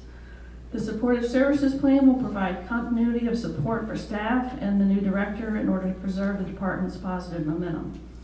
I did attach a detailed report for October from the department. Hereafter, this will be provided to the board with the other monthly departmental reports. Question. Yes, sir. Is there any sort of timeline on the supportive services plan? I believe they said over the next 3 months. Okay. We were probably gonna start Oh, yeah, I got it, yep. in January after the holidays. They're gonna take December to kind of get the supportive plan in place, and then 3 months beyond that. Yep. Let's see, applications for the local DSS advisory board are still being taken, pending the board's advisement on moving forward with that. Christmas lights, we have a little bit of an update. In Ellisford, which is the CBEC territory, CBEC has said they will be completing the necessary updates to the outlets on the light poles over the next few weeks. They'll pick up the lights from the county once they're ready to be installed, and will take care of installing the lights for us in that area. We're super grateful for their assistance with this project. Livingston and Shipman is a little bit of a different story with AEP. Staff, meaning mostly Amanda and Jeff Brantley, have spent 2 months communicating back and forth with the AEP, collecting poll numbers, working with the Chamber of Commerce volunteer, Mr. Paul Carter, who personally confirmed light pole numbers and locations in Livingston and Shipman. AEP has told us that they are responsible up to the metering point, and any electrical wiring and connections beyond the meter were the customer's responsibility, and that a certified electrician would be the appropriate route to assess and address any customer-owned wiring, receptacles, and conduit on the poles. I've asked the AEP representatives to revisit this issue and hope to hear back soon on that. Jeff Brantley, in the meantime, has gotten one quote from a local electrical contractor for a cost of $2,732 per pole to perform the work that would be required. And there are 25 poles, so that's about $65,000, I think, if I did the math right. Due to the anticipated costs, a written informal solicitation of a minimum of 4 bidders or offers would be required by the county's purchasing policy. While we're working towards a successful solution, we're not sure if there will be lights in Livingston shipment for this coming holiday season. An alternative we discussed a little bit today with Mr. Brantley is possibly our staff just attempting to put the lights up on any of the poles that appear to have receptacles and wiring that look safe and okay to connect. How did they, okay. We don't know which ones and we don't know how many. Is Paul Carter given much of an indication on? Not that I'm aware of. Amanda, did he say? By golly. I mean, the conversations that I've had with Mr. Carter, and then from what the chamber had indicated in their letter, was that work was gonna need to be done for them to be safely used. 27. This may be really common, but are we allowed to put a mini solar panel in a little battery pack and just, are you allowed to mount that on a Don't pole? know, but that was a thought we had yesterday also. Yeah, I mean, at that point, golly, yeah. And I think we also have about maybe around $500 worth of bulbs we would need to purchase to replace on the lights. That's minimal, but the other is. Is the co-op able to assist us at all with the AEP situation from a manpower logistics standpoint? Well, that's Paul Carter worked for CVEC, so. I know, right? It's been, I don't want to say too much, but, CVEC people have assisted in years past, typically retired, but, We can check on that. We're constantly trying to work this Why out. Why don't you shoot them a call and say, help save Christmas in Livingston? And call it Mission Save Christmas in Livingston. That'd be great, because we got the parade coming and all that. Right. It'd be nice to. The other thing we're checking on is whether or not our Livingston sidewalk project, is it going to, we think it's relocating the utility poles in Livingston, not taking them out and going underground. Correct. So we're working to verify that. Yeah. We don't want to It was a lot of money. spend a lot of money on poles if the poles are going to go away. Right. So just making sure about that. Amen. I mean, I really think AEP should throw their stuff underground free, not the $3 million quote we got that one time, but probably not. So I think Dr. Ligon's suggestion is. That's a good one. Is simple, easy, and if we don't do 25 polls, if we do, have a target of how many we can get done this year. I mean, that's a pretty easy, simple, non-labor intensive fix. It's still labor intensive. Still requires a bucket truck. Same bucket truck. Well, same you need a guys up bucket there. truck, but the rest of it, in terms of wiring. It's either receptacle and plug it in or somehow attached in this thing. I mean, it would be great if the AEP and the co-op could help figure this out. I mean, they're the ones who are on those things, and let me know how I can help. I hate to be a Debbie Downer, but I'm gonna bet a lithium ion battery next to electric situation is gonna be a no-go, but Yeah. we can all hope. Christmas spirit. Yeah. Well, Amanda and Jeff are working very hard to get this resolved. Awesome. Thank you, guys. All right, moving on. A little discussion about our Virginia Tourism Corporation tourism region. Currently, the BTC has established the Central Virginia Tourism Region. This includes Nelson, Madison, Greene, Albemarle, Louisa, Fluvanna, Amherst, Campbell, Appomattox, Prince Edward, Nottoway, Buckingham, Cumberland, Goochland, Hanover, Powhatan, Amelia, Dinwiddie, Chesterfield, Henrico, Prince George, and Sussex, which is a huge area. So Nelson and its other Go Virginia Region 9 counterparts of Albemarle, Green, Orange, Louisa, Fluvanna, Culpeper, Rappahannock, and Fauquier are interested in applying to the BTC for the creation of a distinct tourism region under the BTC structure that would allow more targeted investment, improved data collection, and a unified brand message aligned with the economic and cultural identity of the Go Virginia Region 9 area. So the BTC application process requires passage of a resolution to this effect by the governing bodies of the applying entities. To this end, the board will be more fully briefed and asked to consider such a resolution at an upcoming regular meeting. So just wanted to give you a primer that that's coming forward at some point here shortly. Our FY26 general fund financials through October. Our year is 33% complete, and we have 67% of it remaining. Aside from property taxes and license fees that are billed at certain times of the year, local revenues are tracking as expected. The second half of 2025 property tax bills have been sent out and are due December 5th. We continue to monitor the primary economy-driven revenues such as local sales tax, recreation taxes, meals and lodging taxes, and interest on investments. Expenditures are also tracking as expected. Bear in mind that the transfers to other funds from the general fund are made in the first quarter of the fiscal year, and departmental budgets do not yet reflect the approved FY26 salary increases, and these will be transferred into those budgets in the coming months. 2026 reassessment notices are expected to go out to citizens by the end of November. The notices will contain information on how to schedule a meeting with assessors regarding property valuations, and following the assessors' hearings, citizen hearings can be scheduled with the Board of Equalization. The Board of Equalization is a citizen review board that is to be appointed by the Board of Supervisors. Those hearings will be conducted around February, March, and information on those will be provided through public notice. The VACO conference just concluded earlier this week and was attended by Supervisors Reed, Rutherford, Parr, and myself. I attended sessions related to, first, the economic development benefits of future energy solutions. Among the discussed future energy solutions were small nuclear modular reactors, or SMRs, and nuclear fusion, and the tax benefits associated with hosting these, along with their co-location with data centers and the need for the state and country to win the AI war with China. Nuclear fusion was touted as the long-term energy solution.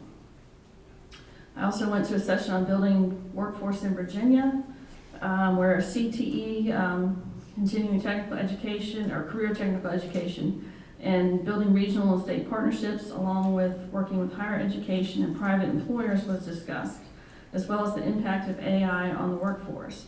It was stated in that meeting that AI may not replace you in the workplace, but someone who knows how to use AI will. The third session I went to was how Virginia counties are working with AI. Google data centers coming to Chesterfield and Botetourt counties were discussed, as well as examples of how Fairfax County has employed some AI strategies, mostly to reduce administrative burdens, primarily in the area of law enforcement and emergency call centers. Human supervision and a trust but verify mantra was noted as key in using AI-based platforms, as was having an AI policy in place. You have been provided with the meals and lodging tax collection and lodging entity tracking. The number of lodging units went from 820 to 821 this past month.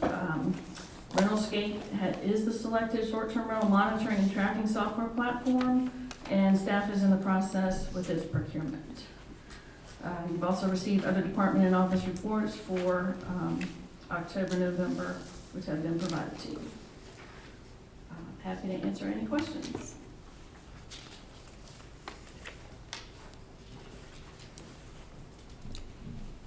I don't hear any, so, No. Jesse? No, mine's more what's on the transient occupancy. Okay. Okay, thank you, Okay. Candy. Thank you so much.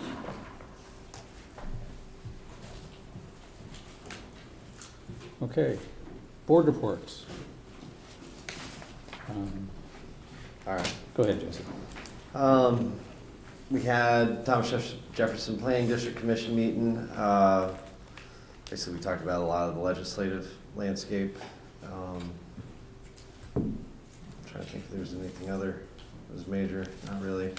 Thank you to the people of the East for voting for me. Another term. It's been a great honor serving everyone, and look forward to another 4. Feel free, call me as you have over the last 8 years, and email me, and I'm here. Congratulations, Mr. Reed. Thank you. Good job. He got more votes than me, as he has every time he runs. Thank you, Aaron. Draw your own conclusions. Other than that, went to VACO, had some really interesting discussions related towards data centers with some of the localities that are dealing with that. AI, that is at the top of every topic right now, what that means to workforce, and what the economics of our state has been. It was really interesting. Ernie, Mr. Reed and I attended the Virginia State Budget Outlook, and that was very interesting to see what the state has and also what the state is running into dollar cents wise related towards like Medicaid, Medicare, if they're going to absorb some of that, and the economics of Virginia. Turns out, the economy's still going in a pretty solid direction for the Commonwealth overall. It's kind of interesting. It sounds like that's in large pockets of major pieces like data centers coming in. When you got $1 billion data center, that doesn't necessarily mean all the people around it are making more money. It's just showing that some economy's moving there. I don't know if they talked about energy much, but there was a lot of discussion about with the new makeup of our legislature that what does it look like for by right solar? Is that going to be on the table? Is there going to be more discussions about local authority related towards housing? A lot of speculation. Hard to tell with what's coming down the pipe and the new House and Senate. So other than that, that's what I got. Okay. You go ahead. All I have to report is planning commission meeting. Of course, we had our joint session, and all of those comments have been presented to the Berkeley group, and we have our next joint meeting on December 17th. And we had a couple SUPs that we will also see here tonight, so nothing too exciting. Okay. Did you have you have another meeting this month, don't you? Planning commission, I meant. Oh, the regular. Yeah, the regular commission. meeting. So Emergency Services Council meeting was canceled this month, but again, from VACO conference, one of the sessions I attended was on child care and early childhood education, and it was interesting that they framed the conversation around child care as economic development and economic strategy, and the importance of how child care feeds into the workforce and allows for especially the women of the household to work if they have access to good child care options. But lack of affordable child care is a huge barrier. Talked about local action and how we can take non-monetary steps such as zoning laws, repurposing buildings. I did find it interesting that one of the moderators was from Loudoun County, and it seemed like everything, her responses were, they could just throw money at it. Her response to the housing crisis is just build more houses. And her response to the child care crisis was, when a business is building a new building, put a child care center on the first floor. Well, that's not really realistic in Nelson County. But there were some ideas of working with the Chamber of Commerce and trying to have private-public partnerships, but they stressed the importance of child care. And one of the concerns they discussed also was, in the last 12 months, they've seen a 30% reduction in, and they use the term child care to include child care and early childhood education. And they've seen in the last 12 months a 30-some% reduction in workforce, child care workers and teachers leaving the profession. And of course, the original comment one of them made was that we need to increase the pay rate. But many people, either on the panel or in the room that spoke up, said it's not just about the pay, but it's about the stress and the COVID babies coming up and the lack of discipline and the lack of parental involvement, and that is a driving force that are pushing people out of the profession. It's less of a money thing. And then from a public school standpoint, it's also the regulations that are putting pressure on the locality and the central offices to focus on things that aren't educationally centered. For example, they're more concerned about how many people are sitting in a seat rather than how many people have discipline issues and are distracting from the classroom and shouldn't be sitting in that seat. But the divisions are forced to focus on getting students in the seats regardless of their discipline problems, and how that's trickling down to the mental health of the educators. And so it was an interesting conversation, and then the other, another session that Ms. Rutherford and I sat in on was conflict resolution and working with boards and public comments and things like that. And one thing I do want to, I'm going to say this here because word of advice to you coming in as chair for next year. But one thing we need to make sure is we're always consistently setting the rules for public comments, and we're consistent in implementing those rules. For example, we have to stick to the 3-minute limit, because if you give this person 3 minutes and 45 seconds and the other person 3 minutes, then we are setting ourselves up for a potential problem. And but I did learn that free speech trumps everything, and it doesn't matter if that is vulgar or profanity. I learned that they have the right to say that, and I thought that was interesting. But yeah, a lot of good stuff. About affordable childcare, did they say what number was affordable a month? Yeah. They use a percentage, and it's, I'd have to check the notes. I've got that written down somewhere, but it's a percentage of household income.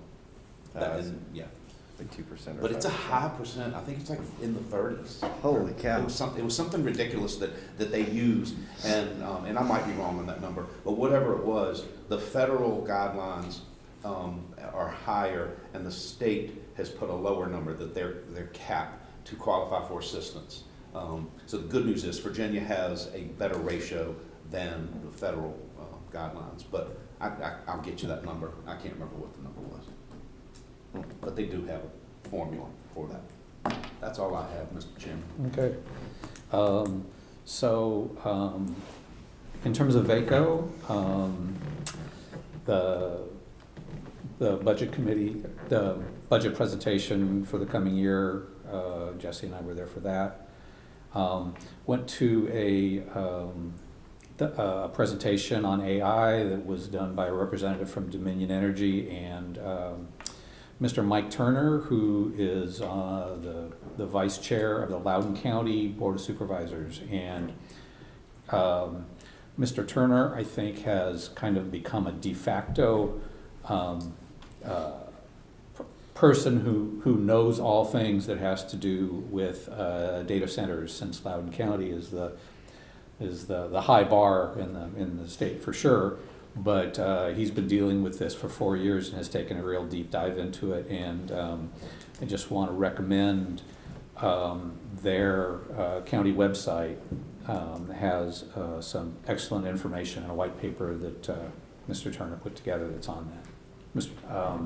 Anyway, that was really almost an identical presentation to the one that was done in the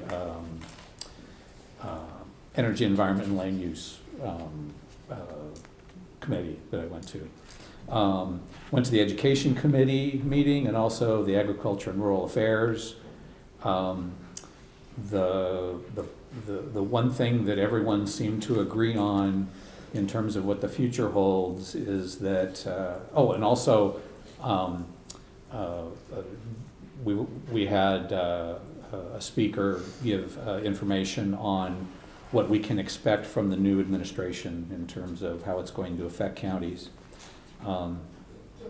The consensus, which really came up in all the committees when we were talking about legislative priorities, is that what's most likely to happen is that the high number of bills that were passed in the General Assembly that were budget related but were vetoed by the governor are likely to become real short-term priorities and likely to see passage fairly quickly.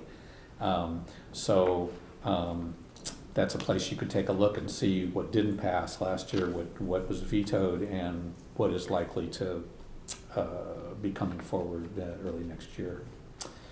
I went to a regional food system resilience committee meeting that was put together by the Virginia Tech and the Cooperative Extension Service. I'm going to be serving on the Virginia Cooperative Extension Leadership Council.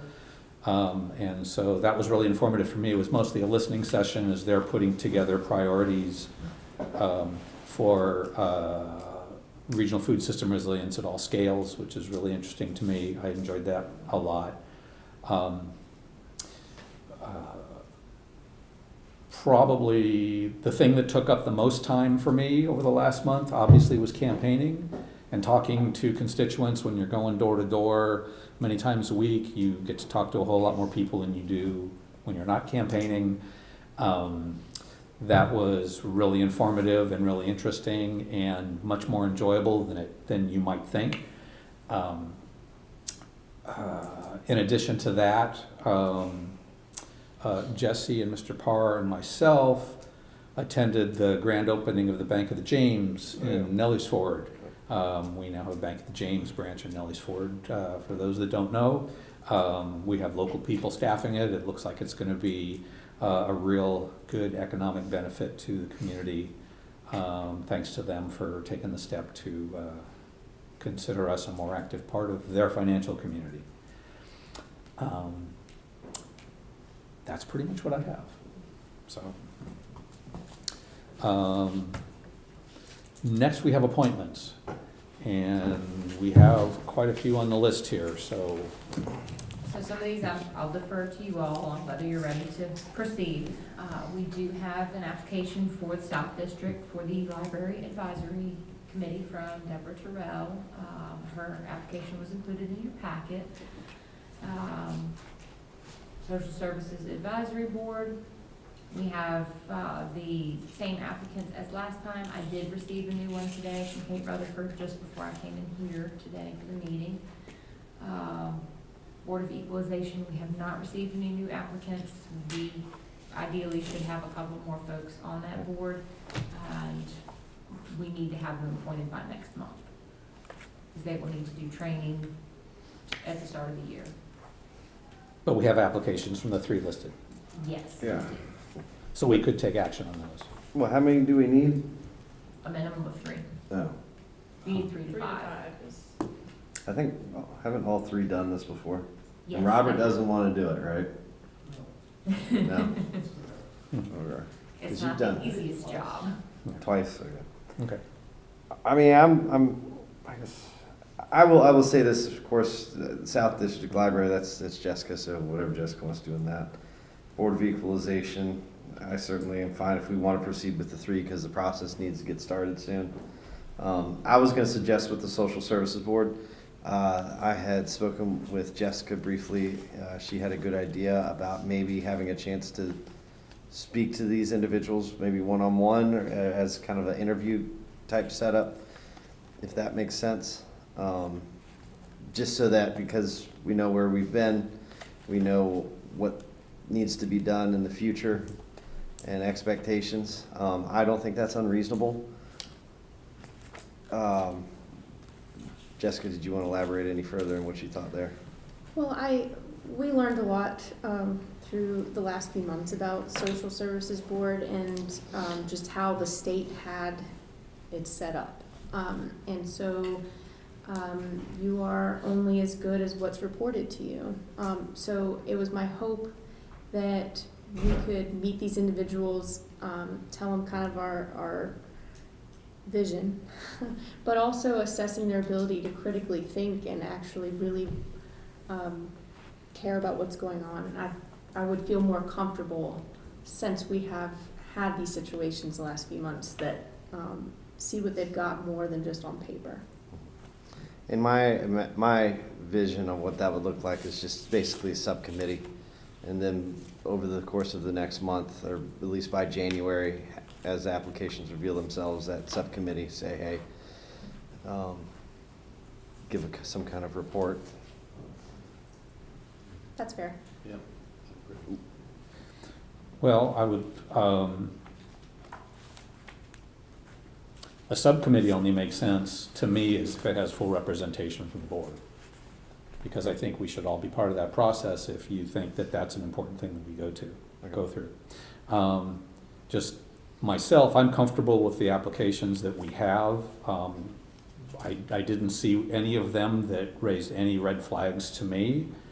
I was wondering, from Candy's perspective, what you think the ideal timeline is on this for us to be making decisions and getting the appointments here.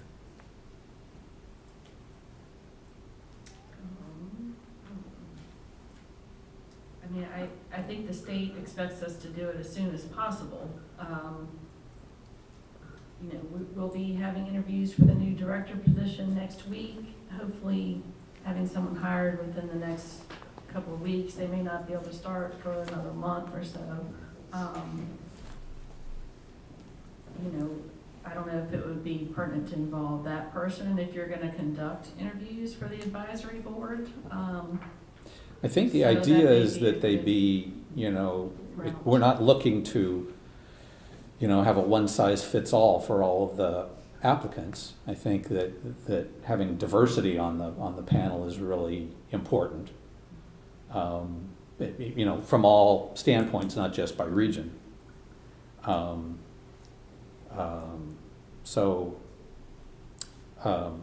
If the board thinks that interviewing them in a committee framework is something that we want to do, I won't stand in their way. I just don't feel like it's necessary. I do think that, you know, since we have at least one more applicant and we're likely to have more, if we encourage those people to get their applications in as soon as possible, anyone who wants to talk to anyone can certainly do it. And then we could just bring it to the board for, in December's meeting to populate the advisory committee. Yeah, I agree with Ernie. I don't know that we need to have official interviews of candidates, but I do think that we should, as board members, do our due diligence and have conversations with candidates. And, you know, we owe it, given the situation that we're coming out of, I think we owe it to the community and to the rest of the DSS employees to make sure that we vet all the individuals. And I also think that there has been some thought in the community that we weren't ready to make this step quite yet because of the CIP that we've just come out of. And I know I've had conversations with individuals in the community who intended to apply, and we're just kind of waiting for that process to end. So now that that has officially ended and we're moving into the next phase, I think we'll see some additional applications come in, but we definitely don't want to rush into anything. Okay.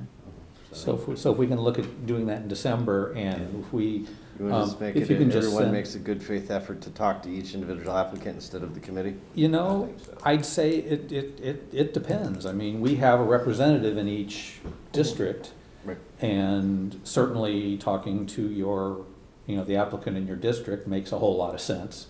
I certainly wouldn't advise to do anything else other than that. Sure. But I feel that, you know, that you all have a better idea who's going to be representing you in your committee, in your districts, than I would. And I don't think that my priorities, whatever they might be, should be the same ones that are, across the board for everybody. I think we should have a diversity of outlooks on how things are gonna be done. I think doing that by district is the easiest way to do it. All right, so we'll just leave that open and then Yeah. all of us do our own due Yeah, diligence. and if, and when you do get applications, if you could send them out to us as you receive them, then that would give us an opportunity to be proactive on it and be prepared for December's meeting. Oh, Does the board need any further information on what an advisory board is and their responsibilities? sure, might as well send that with For it, the yeah. state where you You can have. say that as Good. well. Okay, very good. Then we'll all do our homework and get back together. Do we want to take action on the library committee? Yes. Okay. And what about, We'll do equalization next. do them separate? Do we, Yeah, we'll do them separate. Okay. Let's do the library committee first. I move that we approve or allow Deborah Terrell to be the South District Nelson County Library Committee. Second? Okay. Motion and second. Discussion. Hearing none. Let's vote. Mr. Rutherford, Yes. Mr. Parr, Yes. Dr. Lee, Yes. Mr. Reed. Yes. Okay, next up is the Board of Equalization. So, when is the drop dead deadline we need to get extra people? So let's say we get a couple more people sign up in December, can we add them too? Or- Yes. or- Well, and then the flip side of that is, what if we get 7 people who sign up, 7 additional candidates? Yeah, I'm fine with waiting until December too. I don't know, I mean, Yeah. the odds, Well, but still. The terms don't expire until the end of the year, Yeah. so there's no reason why we can't take this up again in December. Yeah, you can wait till December. Okay. That doesn't bother me. Okay, that works for me. Okay. Anyone have correspondence? Anyone? Yes, Oh, sorry. Well, the board can certainly go first, but I didn't want to forget that I do have some. Yeah. okay, Are you ready for me? Okay. sure. All right, I believe I circulated an email that I received from Commonwealth Attorney Rutherford, just expressing his interest in us revisiting, looking at a door that would be more ADA compliant and also provide greater security for his office now that we are kind of extending out our space needs timeframe. So, let's see, I think I provided some information on some previous quotes we had gotten from about a year ago that we could get updated. For an ADA accessible door with remote buttons that would activate the door. Oh, it would have remote buttons that could be activated from the Commonwealth Attorney's office and or the security desk.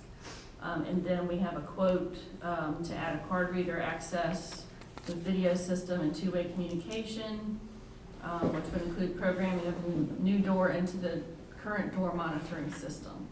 And the total for both of those items was about $22,000 from a year ago. So just wanted to get the board's pulse on that. I definitely think the ADA accessibility issue needs to be addressed. And I do think the security issues are a serious concern for Mr. Rutherford. I believe he is here if you have any questions for him. Or we could just, as a staff, work with him to implement a solution that is acceptable for his needs. Here's my thought on the door. I mean, it's right out there, it's easily accessible to the public without going through security. We need the ADA button. And my thing is, at first, I thought we were looking to have to do something that would, once the Commonwealth Attorney's Office was relocated, would no longer be necessary, but it looks to me like what we're talking about doing here, even when the Commonwealth Attorney's Office is relocated, it's something that will be appropriate for the next occupant of that space. So it's not like we're investing money in something that's just gonna be, so I support making these adjustments and, redoing the door and so they can buzz in either way, card reader for employees and that type of thing. So yeah, I think that's something we need to do. Yeah, I would agree with that. And if that's the consensus of the board, we can go forward with it. Any objections? Okay, Okay, let's get it done. all right, thank you so much. Okay. Okay, still on correspondence. Anyone have anything? Directives? We've exchanged some emails over the last several days about, obviously we have Mr. Tommy Harvey will be coming off the board and doing a resolution of some sort to honor his service to our community for the last 41 years. Of course, this being as official of a directive as we can, but as long as staff can correspond with the family. And one other suggestion, as we've discussed, was trying to get all board members who have served with him in his tenure to try to attend. I've spoken to Mr. Saunders and Mr. Bergier, and they had indicated that they would love to be here, and whether Mr. Harvey can make it or not, be here to honor his service. It's 41 years. It's a long time. It's a lot of history there, and we need to honor that. So don't think that it's necessary for a motion, but I know we've corresponded, and there's some other ideas floating around as to how we can also honor him in that, and I'll leave that at the discretion of staff with their communication with the family. I think we'll let Candy Yeah. work on this for us. Yep. Sure. Great. Thank you. And if we can help, help you with any of your ideas as they come forth to try to narrow it down, we'll of course do that. Okay, are we looking to do this in December, most likely? Yes. Okay, Yeah. that's what I thought. Another thing I was going to suggest, I had did some research at the last conference about the Board of Supervisors certification, and the modules in it looked really helpful. And I was going to suggest, I spoke to some of the county officials in Brunswick, and a lot of them did it as not necessarily a group, but staggered it out. And they said it was really helpful. I was hoping to do it this coming year cycle and see if any of the other board members wanted to join me with it. And I was gonna suggest for supervisor-elect, for him to, it doesn't start till next year, but it probably would be helpful to encourage at least knowing some of the laws as it relates to the process, as opposed to, like, what did we and you do? We did the Sands Anderson thing.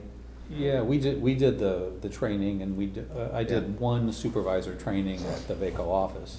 Yeah. That was probably 2 years ago. Yeah. I did take your advice. I got hold of the woman who's organizing it for VACO, Yeah. and she's gonna let us know as soon as the dates are Awesome. released, so we'll. So is this like an in-person thing, a self-study thing? So what is it? it is 70% virtual, 30% in person. So each one is broken into modules so that in the event you can't make it to one, you can finish it next year. So the first set is like budgeting and finance. The next block is planning and zoning. Jessica and I, we did the planning commissioner certification. It's got some of the same people on it. And then the third block is leadership, conflict resolution, stuff of that nature, some Robert Rules of Order stuff. So is this the same class that we talked about a couple months ago, or this is through a different entity? It's not through VCU. This is through VACO. Okay. Because the VCU one looked really good too. Yeah, I can't remember what that one was. Yeah, that's right. You do. It's a lot of the same people. This one, it's just a little structured. It looks a lot easier. There are a couple trips to Richmond, but I do think it'd be good for us to do it.